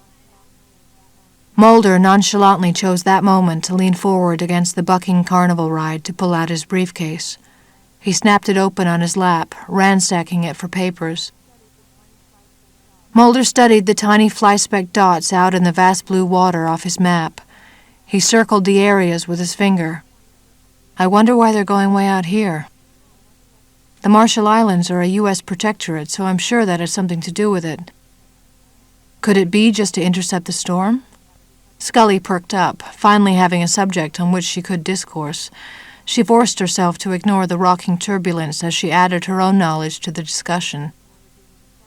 "It probably has more to do with the track record of nuclear testing out there. The Marshall Islands chain is where most of the U.S. bomb blasts took place between 1946 and 1963. Hydrogen bombs and cobalt bombs, thermonuclear devices, everything too big to set off in Nevada. In fact, between 1947 and 1959, 42 nuclear devices were set off on these islands alone.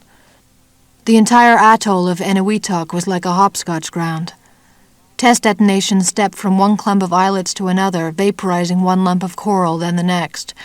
The natives were evacuated, promised adequate compensation, but Uncle Sam never really came through for them. In fairness, nobody knew exactly what they were doing at the time, not even the weapons scientists. They made mistakes. Some bombs fizzled, others produced a much higher yield than expected. It's amazing to me how they just played with all that destructive potential. Mulder raised his eyebrows. "You're sounding pretty passionate there. Is this a particular interest of yours?" She looked at him, feeling her walls go up. "Used to be." "So what happened?" he asked. "With the testing, I mean." "All the atmospheric testing of atomic explosives ceased in 1963 with the Nuclear Test Ban Treaty. But by that time, over 500 nuclear weapons had already been detonated by the U.S. and various other countries." 500? Mulder said. "Above ground? You're kidding, right?" She took a deep breath. Mulder waited for her to continue. "There's even been an off-and-on moratorium of underground testing," she said. "The French and the Chinese and others have continued their own work, although they deny it. The French recently resumed testing out on some other islands near Tahiti, and they've sparked a firestorm of public opinion against them.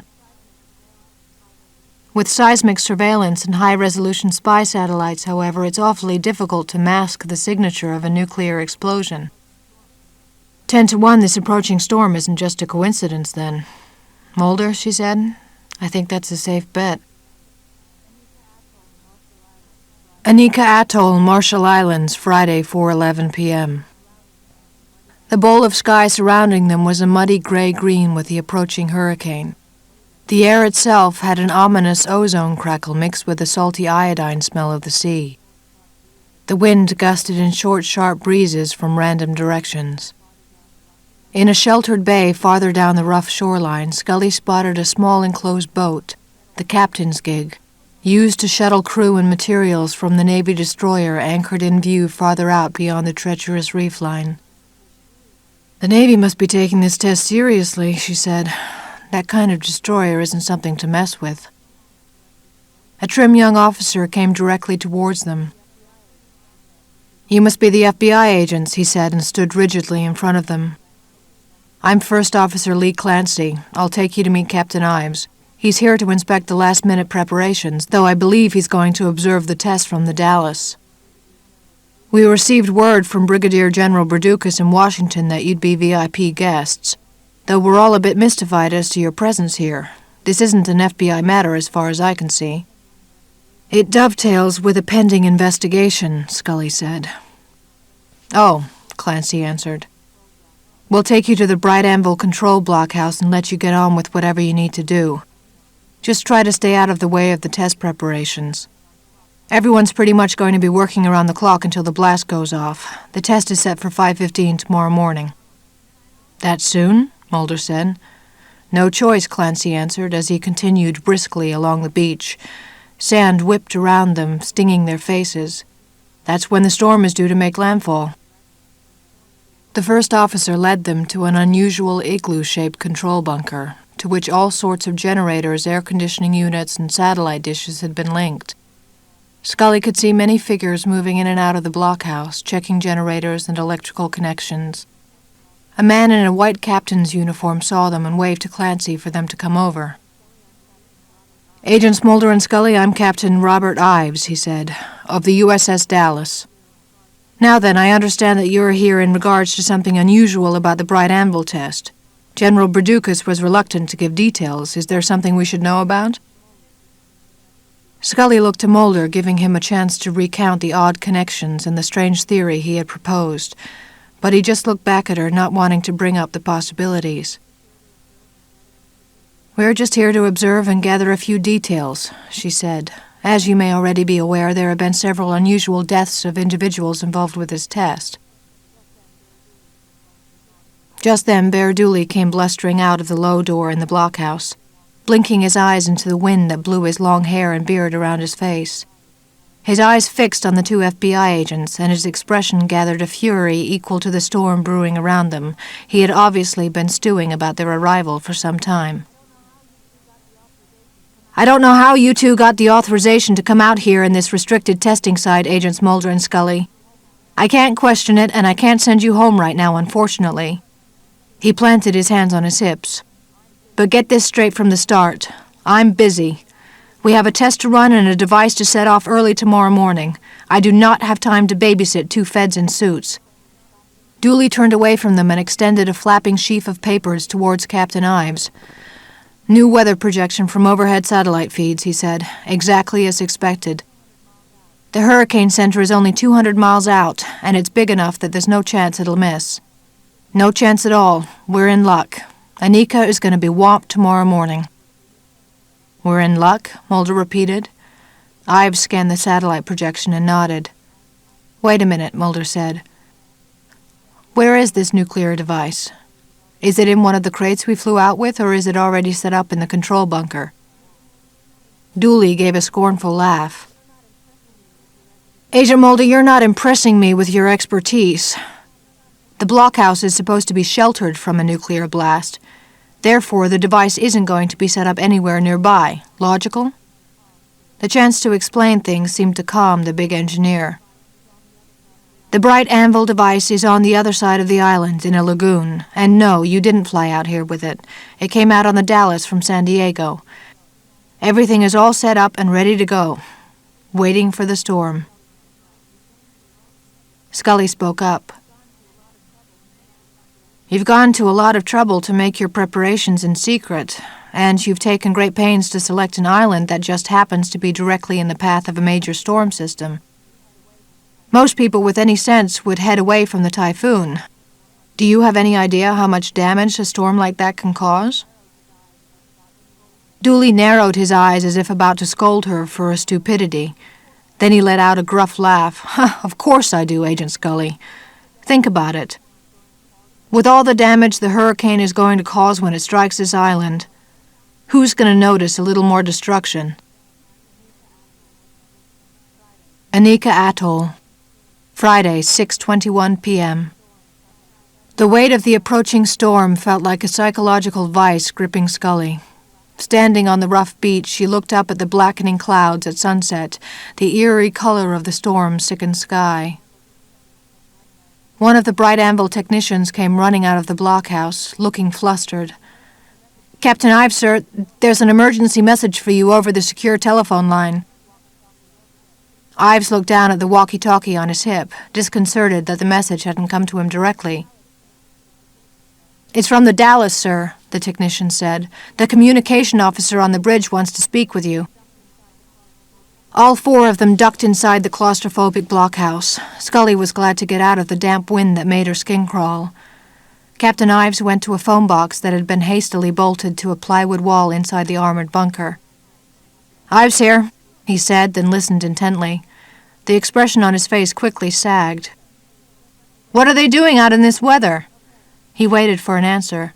"Okay. How far away?" He waited again. "And we're the only ones within range?"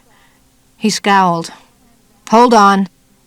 He put his hand to the headset and looked at Dooley. "We've just received a distress call, a fishing boat out of Hawaii, Japanese registry. They're in trouble from the typhoon, and the Dallas is the only ship in the vicinity. It's a general mayday, but they're requesting an urgent rescue. We can't ignore it." Dooley heaved a huge sigh. "I think we should just leave them out there. Those bozos will get whatever they deserve for coming out here without checking their own weather reports. Mr. Dooley, it's the law of the sea to attempt a rescue whenever another vessel signals distress. It's a law by which I live, and I have spent my entire career on ships. That sort of thing doesn't change just because of your pet project." Dooley glared at him, but didn't seem to know what to do with his own anger. "Well, Captain, at least find out who they are and what they're doing out here. These aren't good fishing waters." With a sigh, Captain Ives put the telephone to his mouth again. "What's the name of the ship?" he said. "Find out their registry." As he waited for an answer, suddenly Ives' face turned white. "Fakuryu Maru," he said. "The Lucky Dragon?" Scully put a finger on her chin, thinking. "Lucky Dragon," she said. "That sounds familiar. Wasn't that—" Ives spoke into the phone. "Acknowledge their transmission. Tell them we're coming to help. Prepare the Dallas for immediate departure." Ives hung up. Then he looked at Scully, since she had been the only one to react to the name. "You're thinking of another Japanese fishing boat with the same identification. The vessel that wandered too close to the Castle Bravo H-bomb detonation on Bikini in 1954. The crew all received a huge dose of radiation. The incident caused quite an international scandal." Mulder perked up. "And now a ship with the same name is straying close to the nuclear test? That can't be a complete coincidence." Scully turned and quickly interrupted his train of thought. "Oh, no, you don't, Mulder. Don't even suggest that this is some ghost ship of irradiated Japanese fishermen coming back to stop the Bright Anvil test."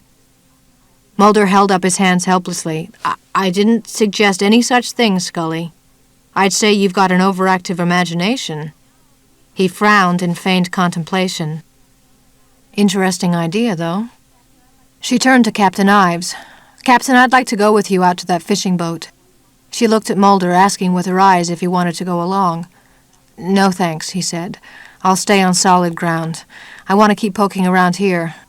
Mulder turned to admonish her as she and Ives headed back out into the freshening wind. "Be sure to wear your life jacket." Scully tried to stay out of the way on the bridge deck of the Navy destroyer. Captain Ives directed the helmsman to begin accelerating away from Anika Atoll and into the storm-ragged water, following their charts to where the hapless fishing boat had gotten itself in trouble. Scully attempted to start a conversation several times, but couldn't seem to find the words. Ives appeared deeply troubled and preoccupied, his salt-and-pepper eyebrows furrowed, his lips pursed and pushing up his mustache. Finally, she blurted out, Captain Ives, you looked shocked when you heard the name of the fishing boat. You don't think there's anything supernatural about the appearance of this other lucky dragon, do you? At this specific time?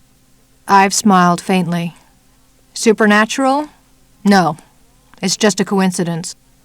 For all I know, it could be a common name for Japanese fishing boats, but I'm still not going to let it happen again. The skies darkened like a noose of clouds drawing around them. Before long, the Dallas's forward sensors detected the fishing boat and headed directly toward it. But the Lucky Dragon looked perfectly intact, not even fighting the waves too much. Nevertheless, Captain Ives hove the Navy destroyer close to the fishing boat. Below, 2 Asian fishermen stood on deck, drenched with rain and spray, waving their arms for help, while another remained in the control house. The boat looks sturdy enough. We should be able to tow the vessel with us back to the atoll, Ives said. Come on, let's get those people on board to safety. Give them warm clothes and some soup. On the fishing boat, 2 other silhouettes appeared, shadowy figures behind the rain-streaked windows of the bridge deck. As the Navy rescuers crossed over to help the stranded fishermen aboard the Dallas, the other figures emerged. The first was a scarred Hawaiian-looking man who moved carefully. From his milky white eyes, Scully was sure he was blind. Then the second figure reached for the wet ladder that hung down from the destroyer. Scully gasped with instant recognition as Muriel Bremen climbed up into the rain. USS Dallas, Friday, 9:11 p.m. In the full darkness of early night, the roiling ocean had a greasy cast. No moonlight could penetrate the dense barrier of clouds high above. The wind whistled with a cold metallic tang. Scully shivered as she held the deck rail of the Dallas.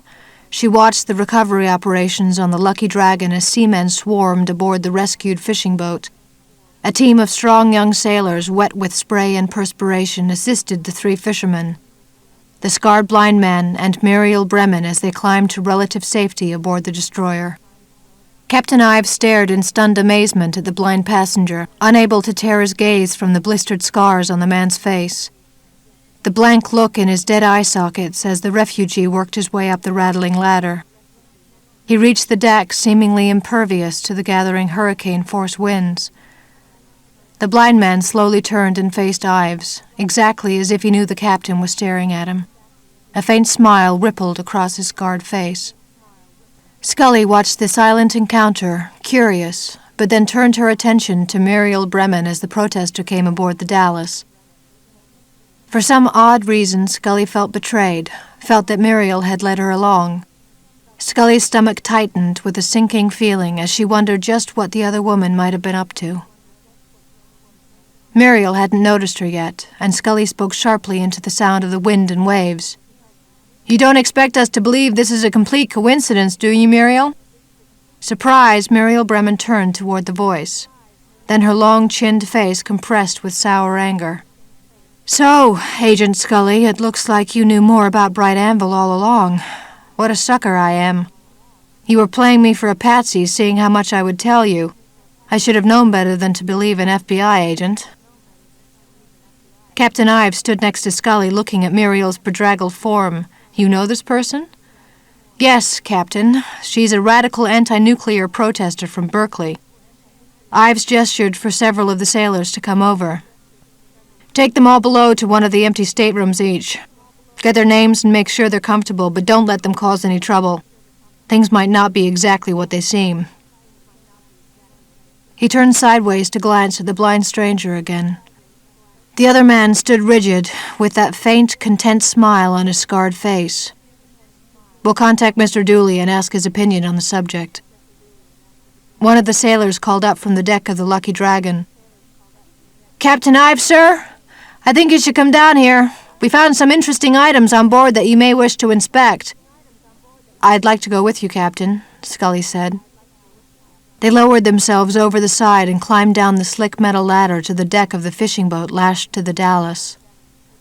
One crewman came forward to meet Captain Ives and Scully. All systems appear operational, sir, the young sailor said, raising his voice into the roar of the ocean.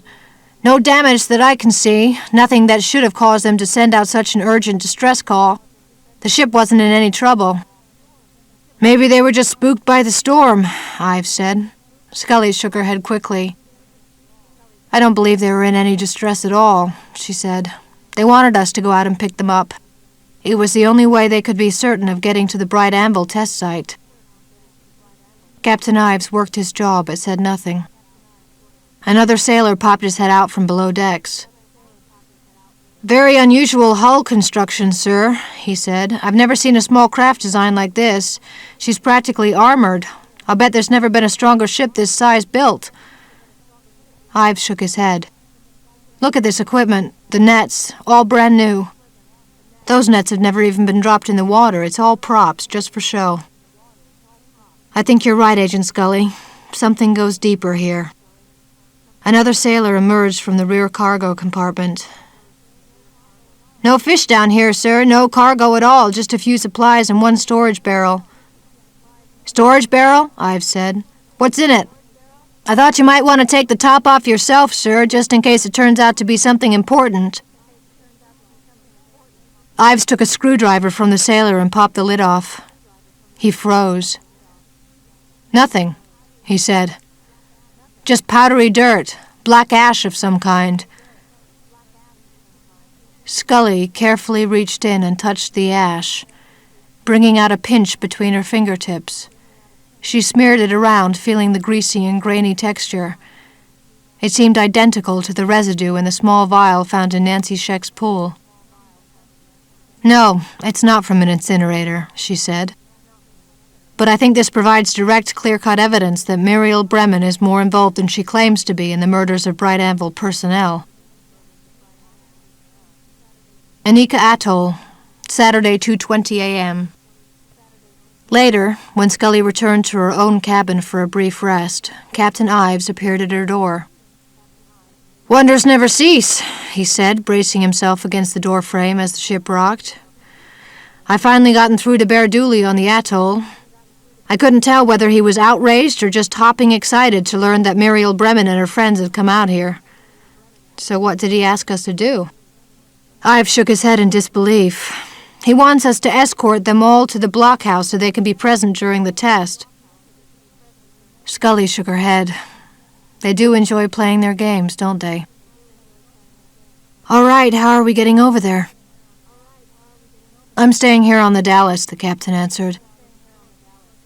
The wind wall of the storm is approaching, and the gale is due to hit maximum force within the next 3 or 4 hours. I can't leave my ship. I'm not comfortable having my captain's gig there at the atoll, but First Officer Clancy is going to ferry it back here. So we'll have to wait for the return trip? Scully asked. By now, Mulder would be wondering what had happened to her. Probably having uncovered many details of his own that he needed to share. Most likely preposterous explanations of supernatural manipulation or alien interference in nuclear weapons development. She could never tell what he might come up with. Actually, it's more unorthodox than that, Captain Ives said. He stood tall and straight, his feet oddly close together as if he were a statue. Miss Bremen suggested we take the Lucky Dragon. 2 of my seamen will pilot her, although the fishermen want to go along as well. It seems everybody feels like joyriding through this typhoon. He shook his head. The Lucky Dragon easily rode the swells, pulling away from the Dallas and heading directly towards Anika Atoll. The boat handled well, according to the seamen Captain Ives had assigned to shuttle it over. During the brief ride out to the island, Muriel Bremen remained with Ryan Kamita, avoiding Scully. The blind man appeared disoriented and agitated, as if afraid of something or overwhelmed by circumstances. Scully wondered what had caused his blindness, the terrible burn scars. She didn't think he could possibly be a Nagasaki survivor. He looked too young, too exotic, too strange. As the fishing boat rowed up to the shore and anchored in the shallow, sheltered lagoon, Scully spotted Mulder waiting for her at the door of the control blockhouse, waving his arms. His wet suit jacket flapped about in the wild wind. Bear Dooley shuffled out of the blockhouse, looking haggard and flustered from his nonstop preparations. The test was due to go off in less than 3 hours. He stood with his hands on his waist, staring at Muriel Bremen as she stepped off the boat onto Anika Atoll. Muriel helped Ryan Kamita step onto the beach, but the scarred man dropped to his hands and knees, not in collapse, but more like an embrace of the crushed coral and sand. He looked up, and Scully saw tears leaking out of his ruined eyes. Muriel stood next to him, a hand supportively squeezing his shoulder. Finally, she directed her gaze towards Bear Dooley. "Oh, Muriel, glad to see you could join us," Dooley boomed. "You didn't have to go through so much trouble. You could have just asked, and we would have included you among our crew." "I wasn't sure I wanted to be a part of that crew, Bear. Not under the circumstances." Muriel's voice was uninflected, without barbs. Scully thought she sounded defeated, resigned. The bright anvil test would indeed go off, despite the protesters' efforts to stop it.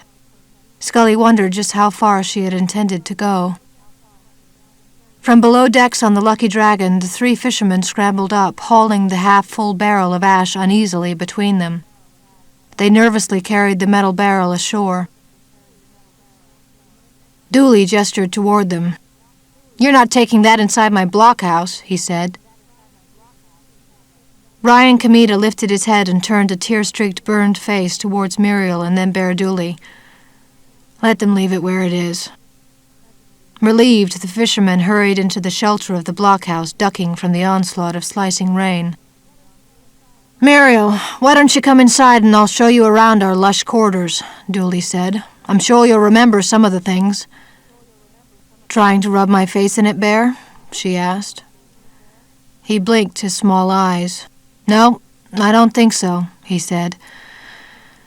"Most of these engineers don't know what I'm talking about half the time, and you at least understand. For old time's sake, for Emil Gregory, come and take a look at Bright Anvil."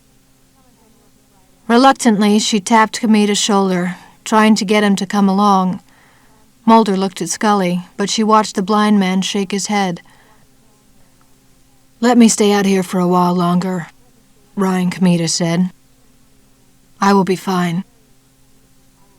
Muriel looked uneasy about leaving him there alone, until Scully stepped forward.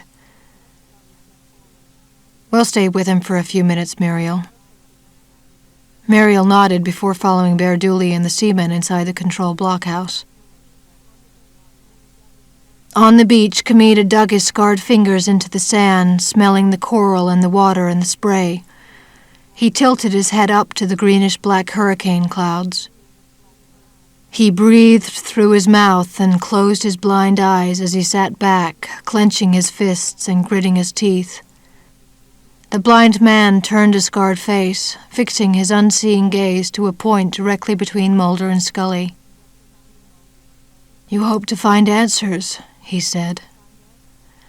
"Do you have any?" Mulder said. "At the moment, we're not even sure which questions we should be asking." "You shouldn't be asking questions," Comida said. "You shouldn't be here at all. You could become innocent bystanders, casualties of war." His chin twitched downward just a fraction. As he sat outside on the beach, the waves crashed against the reef line out beyond the lagoon, and Ryan Comida spoke with the voice of a ghost in the wind. "I was born here on Anika, as were all of my people, a small tribe. We lived here. Although legends tell us we came from other islands on a long pilgrimage, we stayed here. It was our place. It was peaceful." "But Anika Atoll is uninhabited," Scully said. "Yes," Comida answered. "Yes. Now it is uninhabited. But 40 years ago it was our home. That was a time when the United States was walking tall, striding across the world, proud in its new status as a superpower. You had atomic weapons in your pocket, and you were still flushed with pride over your victory in World War II. But your own atomic bombs weren't big enough, so you had to build fusion bombs, hydrogen bombs, thermonuclear warheads. And in building such bombs, you had to test them in places where no one would care. Places such as Anika Atoll, my home as a child." Scully looked sidelong at Comida. She said, I know the islanders on Bikini and Eniwetok were displaced to other homelands when the atolls were evacuated for nuclear tests. Is that what happened to your people? Kamita shook his head. The government didn't bother with that. I was only a young boy, probably about 10. I have since learned that the name of the test was Sawtooth. I had grown up here, primitive and uneducated, some might say, while others would call it idyllic. An existence in paradise with fine weather and warm climate most of the time. In the reef rocks around my island there were many caves, small outcroppings and hollows that, had they been underwater, would have been the homes of moray eels and octopuses. But above ground they provided an opening for me to worm my body through, to go down into tide pools and mysterious mazes, half-submerged treasure houses where I could find mussels and conch shells and abalone. My parents would wait above with my older sisters and my uncles as I wiggled down into the reef caves to search for delicacies. Kamita's rough face wore a half-smile. I remember it so clearly. Memories are all I have been able to see for most of my life. A blast of wind curled around the coral uplift that sheltered the blockhouse and slapped down at them. Scully rocked back to keep her balance. Mulder grasped her shoulder. Ryan Kamita didn't seem to notice the gust at all.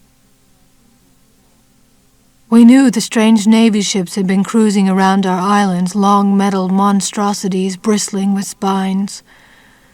The sailors had landed in their white uniforms, but we hid in the jungles thinking they were invaders from some other island.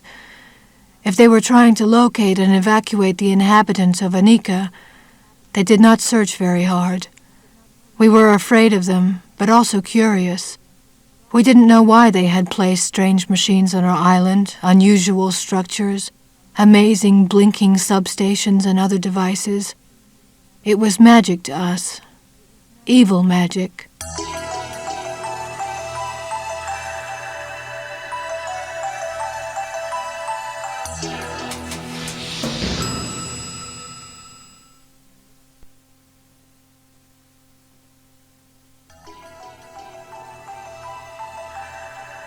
He picked up a fistful of wet sand, letting it trickle through his scarred fingers. I remember that day. Many of my cousins had gone to inspect the device the soldiers had left behind.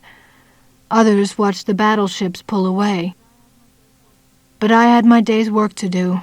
My father insisted that the water level was perfect for me to find special treasures in the caves, and so I crawled deep within the winding passages, carrying only a small knife and a net in which to store the shells that I found. I had secured a large abalone, enough for an entire meal, I thought, and a few other shells. When I crawled back up the cave, my father waited for me, standing out in the sunlight. I could see him towering above the opening of the cave. I held up the net that contained the shells. He bent down to take it from me so that I could climb out of the cave. I looked into his eyes. They were cast into shadow as he leaned toward me. Kamita paused. His voice hitched. And then the sky turned white. A burning white, a blaze of heat so hot and so fast that it wiped everything clean. Blasted every molecule of color from the world. The last thing my eyes ever saw was my father's silhouette, fuzzy around the edges where I could see right through his skin. For the barest fraction of a second, I could clearly make out the bones inside his body as the radiation poured through him until the rest of the shock wave blew him to ashes. And then the light engulfed me. Scully stared at him, wide-eyed, her hand to her mouth in horror. Somehow, I survived, Kamita continued. The shock wave was immense, but I tumbled back down into the caves even as the nuclear detonation flattened my island. The water inside the caves boiled and blasted upward like a geyser. My skin was cooked as if I were a roasting pig. A long time later I found myself alive and outside of the caves. Much of the reef overhead had been vaporized. I had been spared, though it was no blessing at all. I felt my way along the hot, steaming rock. I found the lagoon, but it was still boiling hot, scalding my legs, which were already too burned to feel any more pain. I walked and waded out to sea, unable to see anything. Still, I continued, sloshing farther and farther from the island. They say I made it 2 miles before I was picked up. Picked up? Mulder said. Who picked you up? Navy ship, Kamita said. Sailors, men assigned there to observe the sawtooth test. They didn't know what to do with me. After their immense technological victory, my survival must have been quite an embarrassment to them. Kamita stared deeply into his memories for a moment, his eyes too blind to see the present.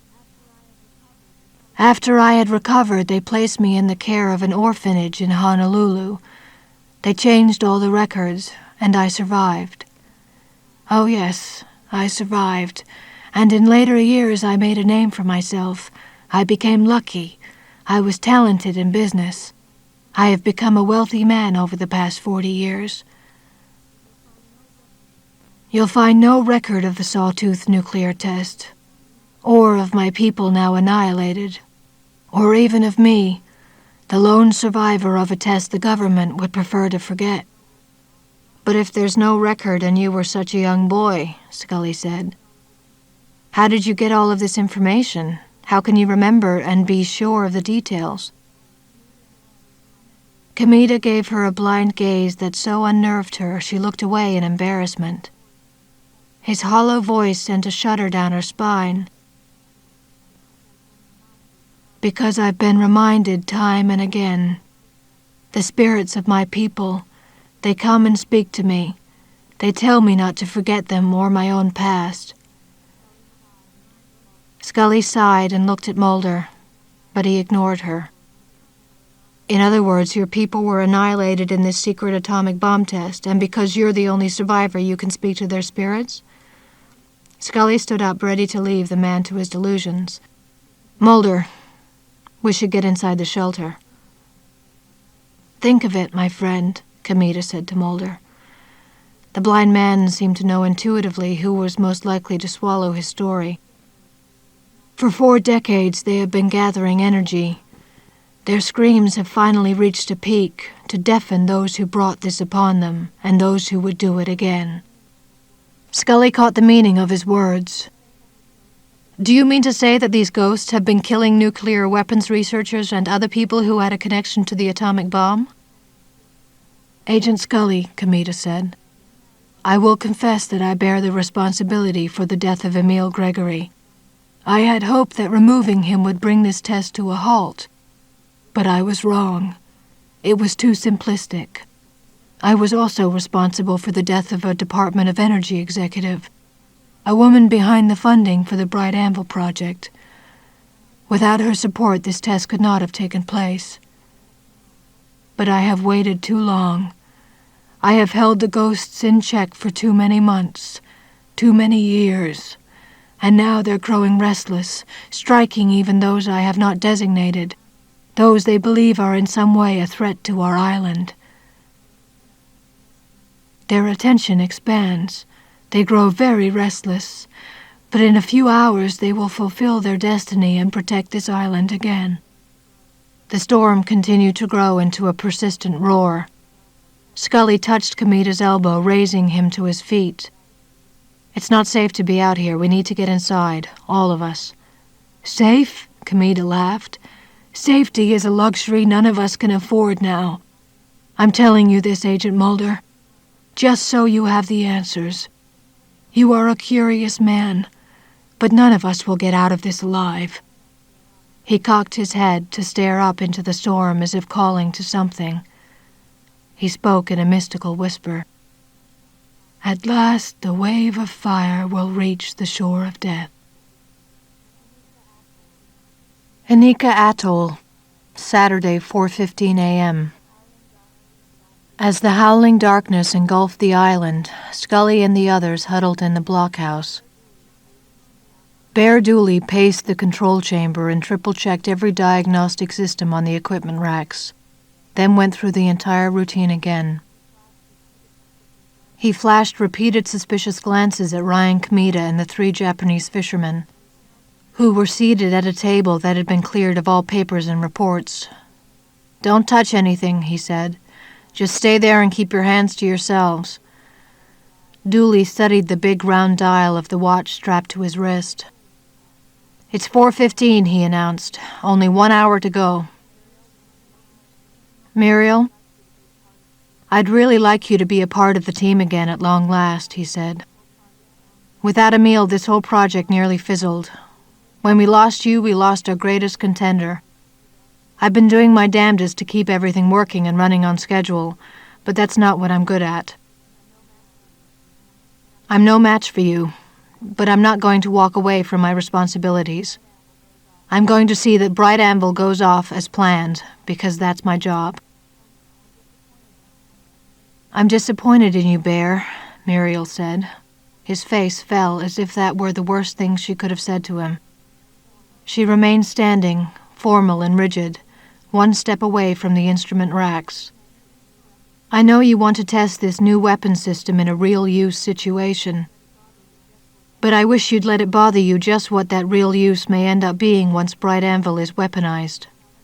The only advantage it has over the hydrogen bombs and the enormous thermonuclear warheads we stockpiled in the past was that they were too destructive for any sane government to consider using." Muriel became more animated, waving her hands in front of her. "But Bright Anvil gives us precise annihilation, clean destruction. It terrifies me to think that the United States may have a brand new warhead it won't be afraid to use." "Muriel," Dooley said sharply, cutting off her lecture, "I wouldn't want anyone but a professional mechanic to try and fix my car. It's the government's job to use these weapons responsibly," he said, blinking his eyes rapidly as if grains of sand had gotten in them. "You have to trust the government," he repeated. "They know what's best for us." Mulder looked over at Scully, with his eyebrows raised and an amazed expression on his face. Anika Atoll, Saturday, 4:25 a.m. Just then the heavy door to the blockhouse ripped open with a siren blast of wind. Howling rain pelted nearly horizontally like bullets of water in a shotgun spray. 2 bedraggled and shell-shocked sailors staggered in, gasping.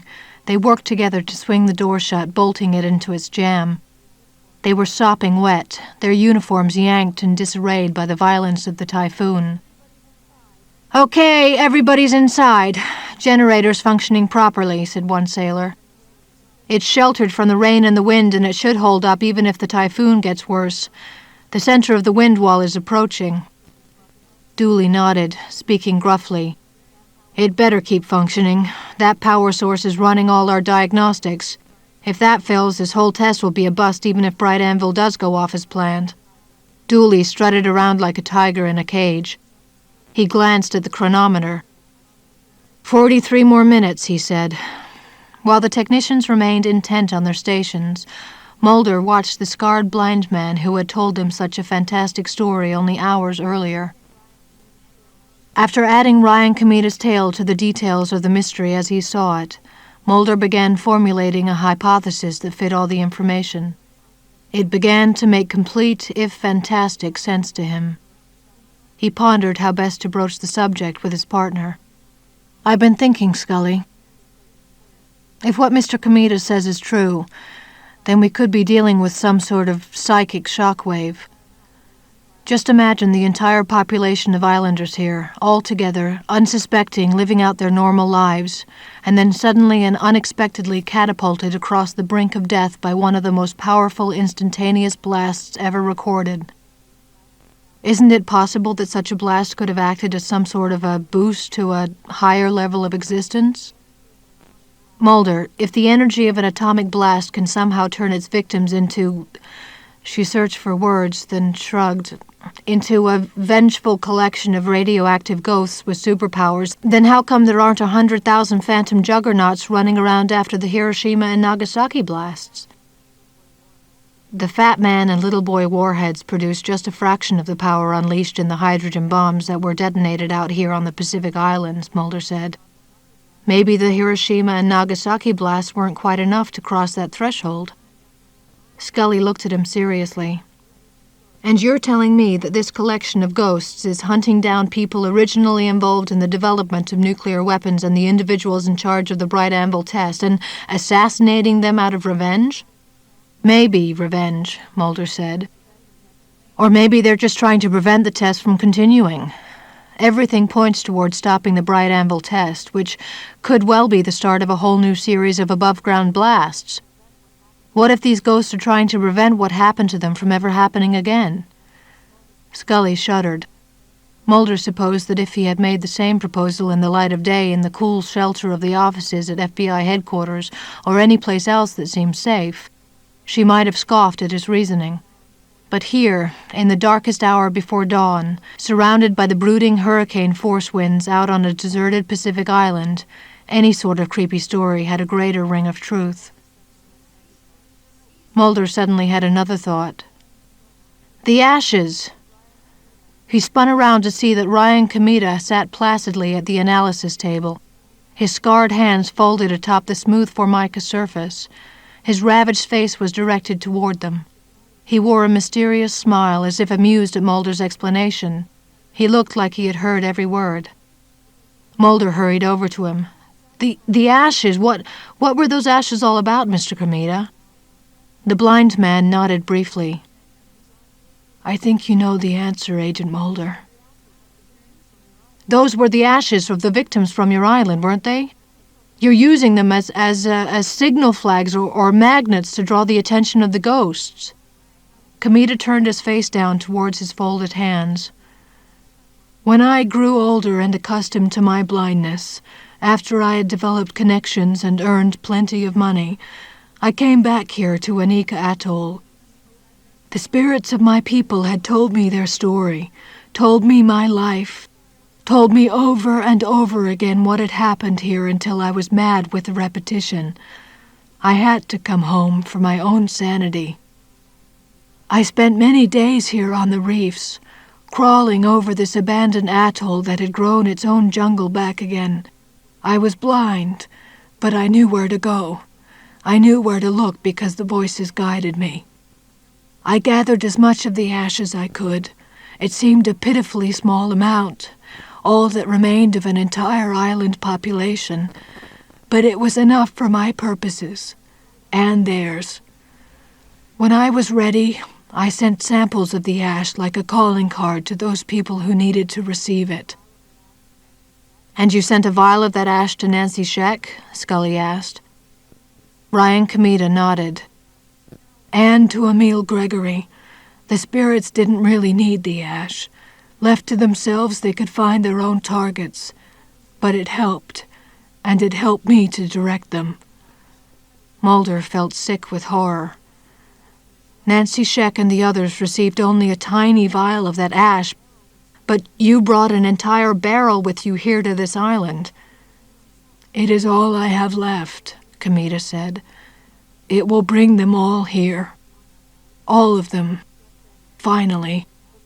Just then the phone rang. Victor Ogilvy grabbed it. His eyes widened as he craned his head deep into the phone headset, as if he had difficulty making out distinct words from the transmission. Bear! Victor said, clinging to the telephone, staring at it with his mouth partially open. Bear, that was a communication from Captain Ives. He said their radar systems aboard the Dallas just picked up something big and powerful approaching the atoll. He didn't know what it was. It was like nothing he'd ever seen before. Victor swallowed, waving the phone headset. And then his transmission cut off entirely. I can't raise him. What the hell is going on here? Dooley bellowed. We've only got 35 minutes until detonation. We can't afford screw-ups now. Then all of the power went out in the blockhouse, plunging them entirely into blackness. USS Dallas, Saturday, 4:30 a.m. Captain Robert Ives didn't know how he could possibly remain standing in the turmoil, but a captain wasn't supposed to fall on his butt on the bridge of his own ship. not even at the height of a typhoon. With his legs set widely apart, he rode the churning roller coaster of waves. Fists of rain pummeled the bridge windows, and the sickly greenish sky seemed filled with an unnatural light. He checked his wristwatch, knowing it couldn't possibly be dawn. Not yet. The eerie glow made his skin crawl. Ives had seen hurricanes before, and they had always seemed otherworldly, but none more so than this one. "Wind wall levels reaching 115 miles per hour, sir," Clancy shouted from his first officer station. "That's well beyond the maximum expected levels for this storm. Something's pumping it." "How far away is the eye?" Ives asked. "We don't expect it to break through for another half hour, and then we'll get a little coffee break. For the time being, we just have to hold on." "Already done, sir," Clancy said. "How much longer till Bright Anvil goes off?" 38 minutes, sir," answered one of the tactical crewmen. A foamy wall of water slammed into the side of the Dallas, making the entire hull ring like a struck gong.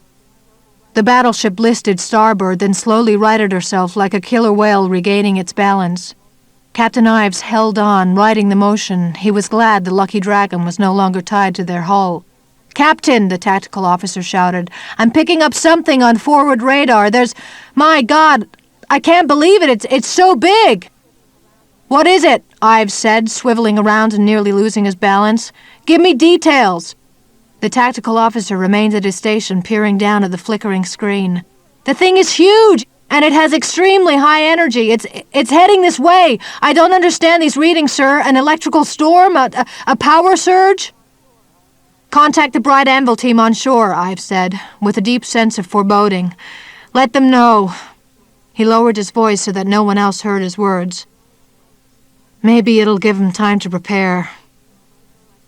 Ives whirled to look through the rain-splattered bridge windshield. He saw a sickening, washed-out glow across the waves, like a fire far out on the water. It reminded him of a miniature but extremely intense sunrise coming out of nowhere. "There it is," Clancy said, pointing, as if Ives himself couldn't see. "What is that thing? It's like an inferno." As the bridge crew watched, the wall of light grew into a spherical barrier that rushed towards them, brighter and brighter, even through the murky air of the hurricane. Ives had seen something very much like this several times at nuclear tests back in the 1950s. The light and the shape of an H-bomb explosion was something he could never forget. And now it came toward him again. Ives grabbed the hydrophone at his captain's station and punched the full ship intercom. "All hands, brace for impact!" The blaze of radioactive light hurtled towards them, riding the crest of a sharp boiling wave, a line of angry seawater that churned up and vaporized with the heat and force of a holocaust. Ives stood at his captain's station, staring helplessly out the window. He had no eye protection, but he knew deep inside his clenched stomach that nothing would make any difference at the moment. So he stared and kept staring as the force slammed into them. The last thing his eyes registered before his optic nerve surrendered to the onslaught was the sharp bow of his heavily armored Navy destroyer slumping, melting as the steel plate vaporized.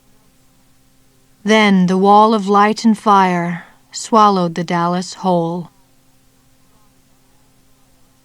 Anika Atoll, Saturday, 4:40 a.m.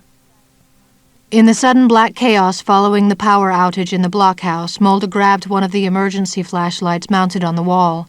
He switched on the beam, hoping that its illumination would restore calm to the seamen and technicians there.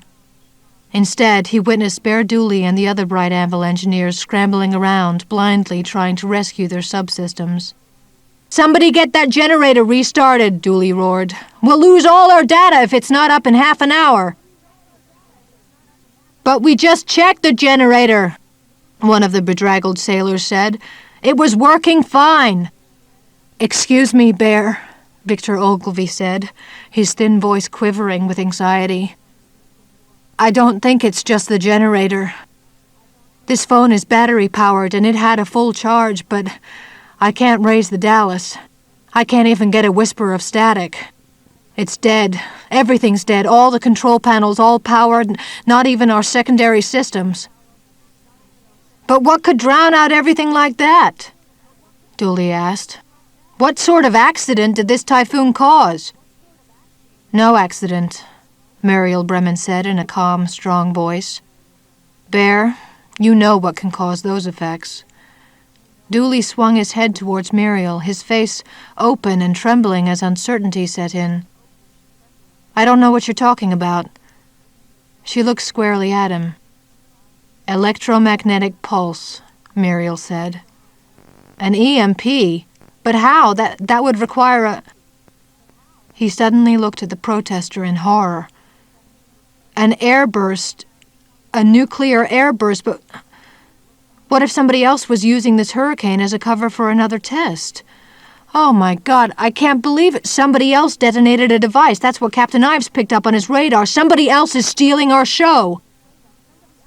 It may not have such a facile explanation, Muriel Bremen said coldly. It may not be something you can understand at all, Bear. Don't try to spook me, Dooley shouted back at her.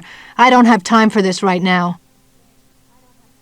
Behind him, Mulder heard the clank of a deadbolt being thrown, a latch raised. Then the heavy armored door to the blockhouse blasted inward, and the storm exploded inside the confined chamber. Papers flew into the air on a whirlwind. In the eerie light of the storm outside, Mulder saw a silhouetted form in the doorway, pushing himself outside into the jaws of the typhoon.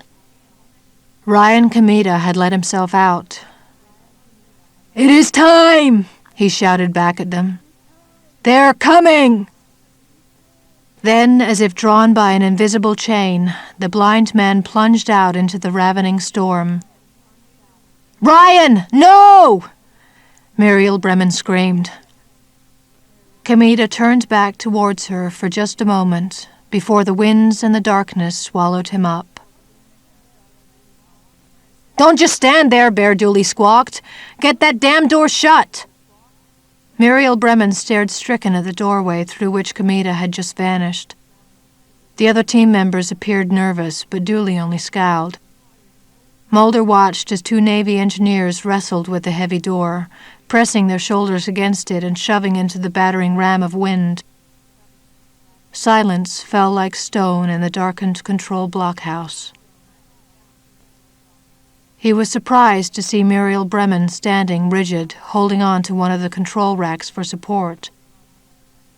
He thought she'd have argued to rescue her friend, but the protester said nothing, appearing resigned to his fate and terrified of her own. "It's what he wanted," she muttered. The light of a second flashlight made a weird bobbing glow inside the blockhouse. Technicians scrambled to restore their equipment to get the backup generator jump-started. "How do we know the equipment out of that device is functioning?" Victor Ogilvy asked, blinking owlishly in the shadows and harsh light. "What if the countdown is frozen because of another dead battery? The EMP could have wiped out everything over there, too." "We have no proof of any other electromagnetic pulse," Scully said. Dooley tugged at his hair in a comical gesture. "The device itself has a completely different power source, hardened against all accidents, rough weather, and even handling by Navy personnel," he said. "Bright Anvil is one robust sucker." Distraught, Bear Dooley rounded on Muriel, seeking a target to blame. "This is your fault, Muriel," he said. "You came to Anika of your own free will, and I welcomed you. But you've performed some kind of sabotage. What did you do to the generators? You've been trying to stop this test since the very beginning." "I did nothing," Muriel said. "Or maybe I didn't do enough. But we'll see. The Bright Anvil test will not take place, not this morning, not ever. It's out of my hands." "We're all going to be obliterated," she muttered. "The wave is coming, a flash fire, a wall of cleansing rage from the Anika ghosts. It's already hit the Dallas, and it'll be here next." Mulder went to her side. "You knew about this? You knew it was going to happen?" She nodded. "Ryan told me it would. But I have to admit," she gave a short, bitter laugh, "a good part of me never actually accepted it. But now it's all just the way he said it would be." She drew a heaving breath. At least Bright Anvil's going to be stopped, one way or another. All the test material will be wiped out of here, along with the project people. In the wake of this disaster, I doubt such a weapon will ever come about again. Her eyes wide, Scully looked at Mulder and then at Muriel. I can't believe what you're saying. You honestly think a cloud of atomic ghosts is going to come and stomp on the Bright Anvil test because they won't condone another nuclear explosion here? Muriel just looked at her without answering, and Scully let out a long breath of disbelief. She turned to Mulder in exasperation. I think that's exactly what's going to happen, Scully, he said, surprising her. I believe it. We're sitting ducks if we don't get away from here. The three fishermen from the Lucky Dragon stood up, looking extremely agitated. We don't want to stay here any longer, the leader said, waving his hands in front of him. This place is a death trap. It's a target. We're fools to stay in this place. A second fisherman pleaded with Mulder as if the FBI agent were in charge. We want to take our chances, get back on our boat. Scully said, You can't go out in a boat in the middle of a hurricane. It's safer to stay here. All three of the fishermen shook their heads vehemently. No, it's not safer. This place is death. Mulder said, You told me yourself, Scully, that their boat's been heavily reinforced, designed to withstand travel through a heavy storm. Muriel Bremen nodded. Yes, Ryan wanted to make sure we could make it out here. But I don't know if he had any intention of going back. I don't think so. Bear Dooley stormed around, still looking for something to break. Go on out in the storm, all of you, for all I care. Get away from me. We've got work to do. There's still a chance we can bring this test off. The device is on the other side of the island, and the countdown is going to proceed whether we get these diagnostics up or not. Mulder looked at Scully, and in his heart he felt an absolute certainty of what was going to happen. The fisherman went to the blockhouse door and worked the bolt to open it. Dooley stood ranting at them. You're all insane! Mulder knew that Scully probably agreed with him. Come on, Scully. Mulder gestured as he ran to the door. You've got to go with us. Mulder, no! She shouted, looking torn. The door finally blew open and the storm roared in, but the winds had already disturbed everything loose that could possibly blow around. Now, though, the voice of the whirlwind had a different quality, almost like human speech, wailing screams growing louder and coming closer.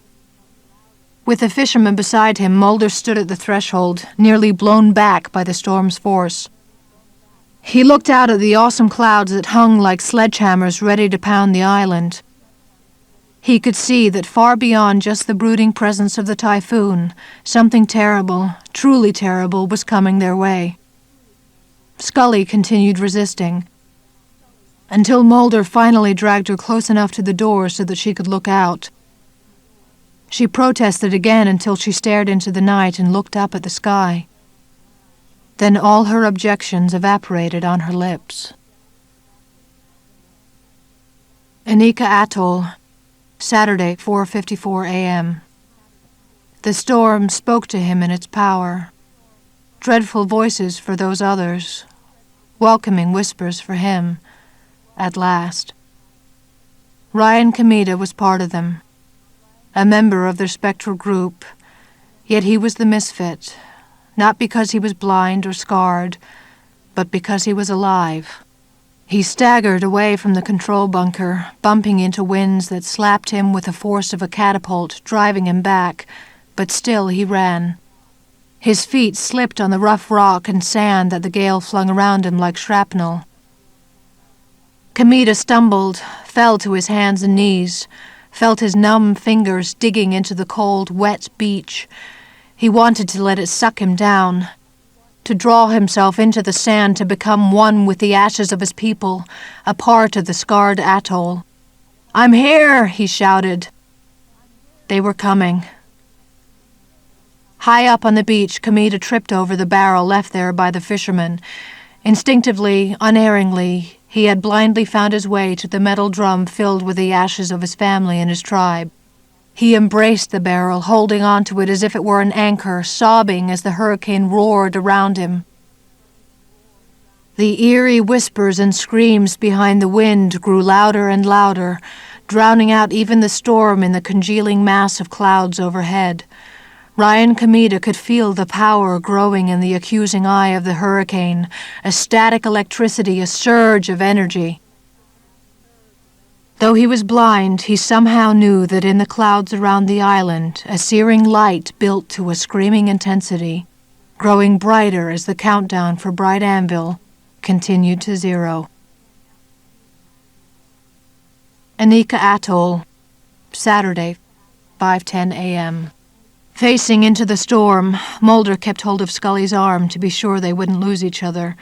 They staggered through the blinding rain and clawing winds that threatened to tear their small group apart. The 3 fishermen led the way, trudging one step at a time with heads down, making their way down to the sheltered lagoon. Mulder could not see Ryan Kamita anywhere. "Mulder, this is crazy," Scully shouted. "I know," he said, but kept going. Muriel Bremen plodded beside them, stunned yet willing to escape, not so ready after all to die for her cause that she would give up this last chance to get away.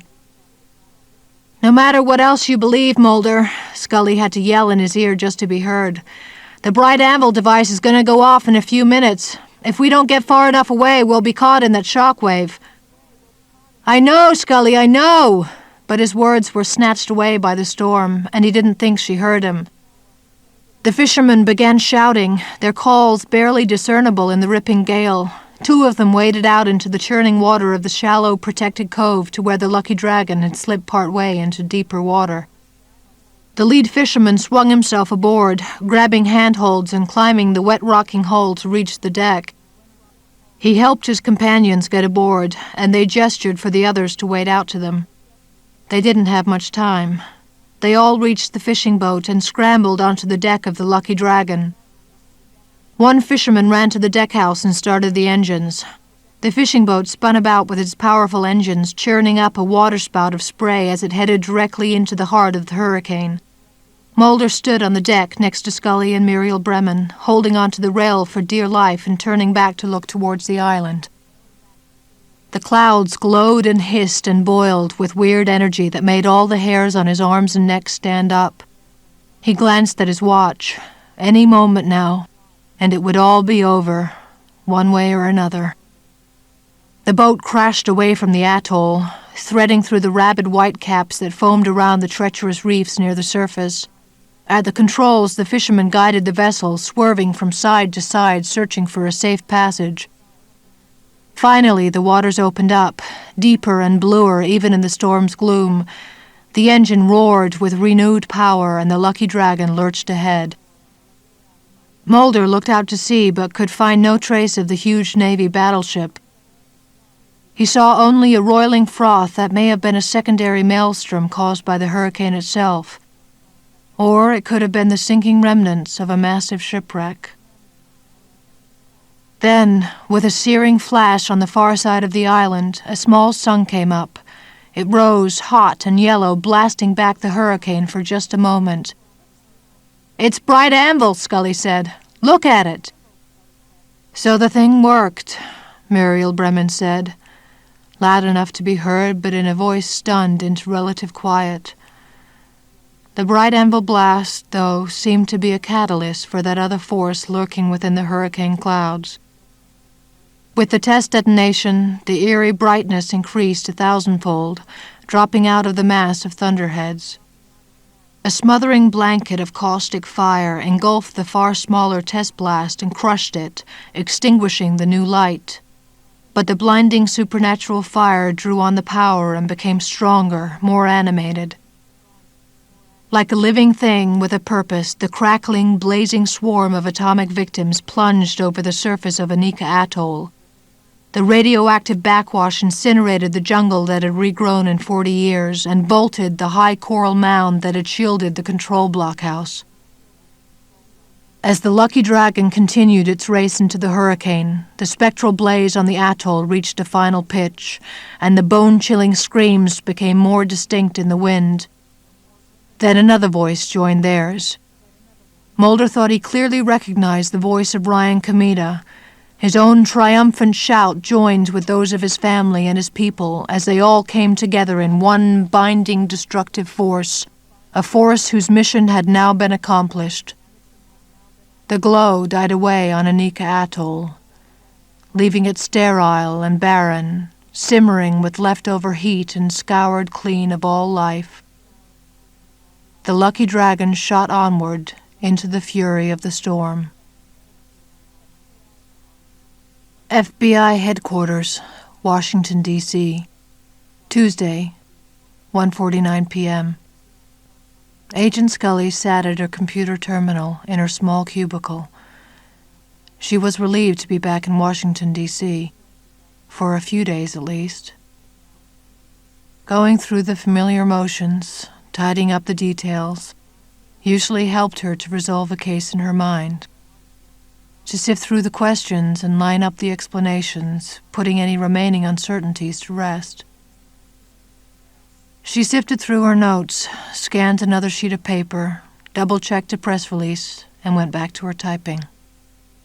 The U.S. Navy has released information that the Spruance-class destroyer, the USS Dallas, sank due to the unexpectedly severe force of the typhoon that struck the Marshall Islands early Saturday morning. All hands on board were lost. According to the National Weather Service, this hurricane was one of the most unusual such storms on record, both for its odd and unpredictable motion and for its unexpected intensity, particularly within the vicinity of Anika Atoll. Rescue teams arriving at Anika found no survivors among the members of the Bright Anvil team. No bodies were recovered, which the Navy notes is not surprising considering the incredible force of the storm. She paused to stare at the glowing screen, shaking her head.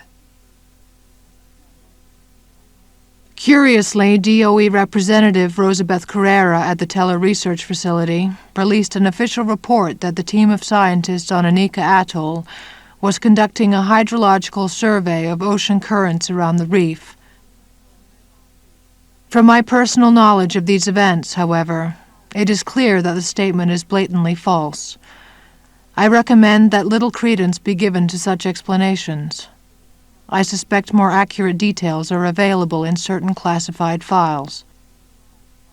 After another long sip of coffee, Scully reread what she had written. She surprised herself with her open skepticism over the official story. That wasn't what the Oversight Committee wanted to hear. But Scully knew about Bright Anvil and the test, no matter who wanted to cover it up. She could not report otherwise in her write-up. Scully sifted through her notes again and continued with her report. Assistant Director Skinner held open the door of his office. "Come in, Agent Mulder," he said. "Thank you, sir," Mulder said and entered the room. Framed portraits of the President and the Attorney General hung on the wall, staring down at him. This place held unpleasant memories for him. Mulder had been called on the carpet many times before for insisting on explanations the Bureau didn't want to hear. Skinner had often found himself in an uncomfortable middle position between a persistent Mulder and the shadowy string pullers who refused to be identified. "You didn't get much of a tan in your travels, Agent Mulder. First to California, then out to the South Seas." "I was on duty, sir," Mulder said. "No time for sunbathing, not during the typhoon at least." Skinner looked down at the handwritten notes torn from Mulder's damp notebook. Mulder promised to type them up later when he got the chance, but the assistant director handed back the crumpled sheets of paper with a weary look on his face. "Don't bother with a more formal report, Agent Mulder," he said. "I can't submit this to my superiors." "Then I'll write it up for my own use," Mulder answered, "and I'll place it in an X file." "That's your choice, of course," Skinner said. "You realize you have no corroborating evidence for any of these explanations. Neither the Navy nor the Teller Research Facility accepts your scenario." As usual, you have handed me a report filled with wild speculation that is proof of nothing except your ability to concoct supernatural explanations for events that have rational causes. Maybe there aren't always rational causes, Mulder said. Agent Scully usually manages to come up with them. Agent Scully has her own opinions, Mulder said, and while I respect her entirely as my partner and as an FBI field agent, I don't always agree 100% with her conclusions. Mulder pushed forward in the hard wooden chair. You must have contacted General Braducas at the Pentagon, sir. He can corroborate many of the events that I've described in these notes. He knows about Bright Anvil. He knows about the ghosts. He sent me out there because he feared for his own life. Skinner fixed Mulder with a sharp gaze. General Braducas has been reassigned, he said. He can no longer be reached for comment through the Pentagon, and his current whereabouts are classified. I believe he's participating in a new experimental test program. How convenient, Mulder said. And about this entire secret nuclear test, this Bright Anvil you keep mentioning, I don't want to see anything about it in your official report, not even in your X-file. Above-ground nuclear weapons tests have been banned by treaty since 1963. I know that, and you know that, Mulder agreed. But nobody seems to have told the Bright Anvil team. Skinner shrugged. You're the only one who doesn't accept the official explanation, Agent Mulder. Mulder reached over to retrieve his handwritten notes, knowing they would do no good if he left them there in Skinner's office. I guess that's always been my problem, he said, and then left to go find Scully, ready for their next case.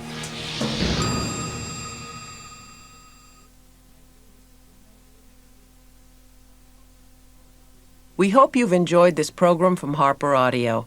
To order additional cassettes or to receive a complete catalog of Harper Audio and Cadman titles, please call us at 1-800-331-3761.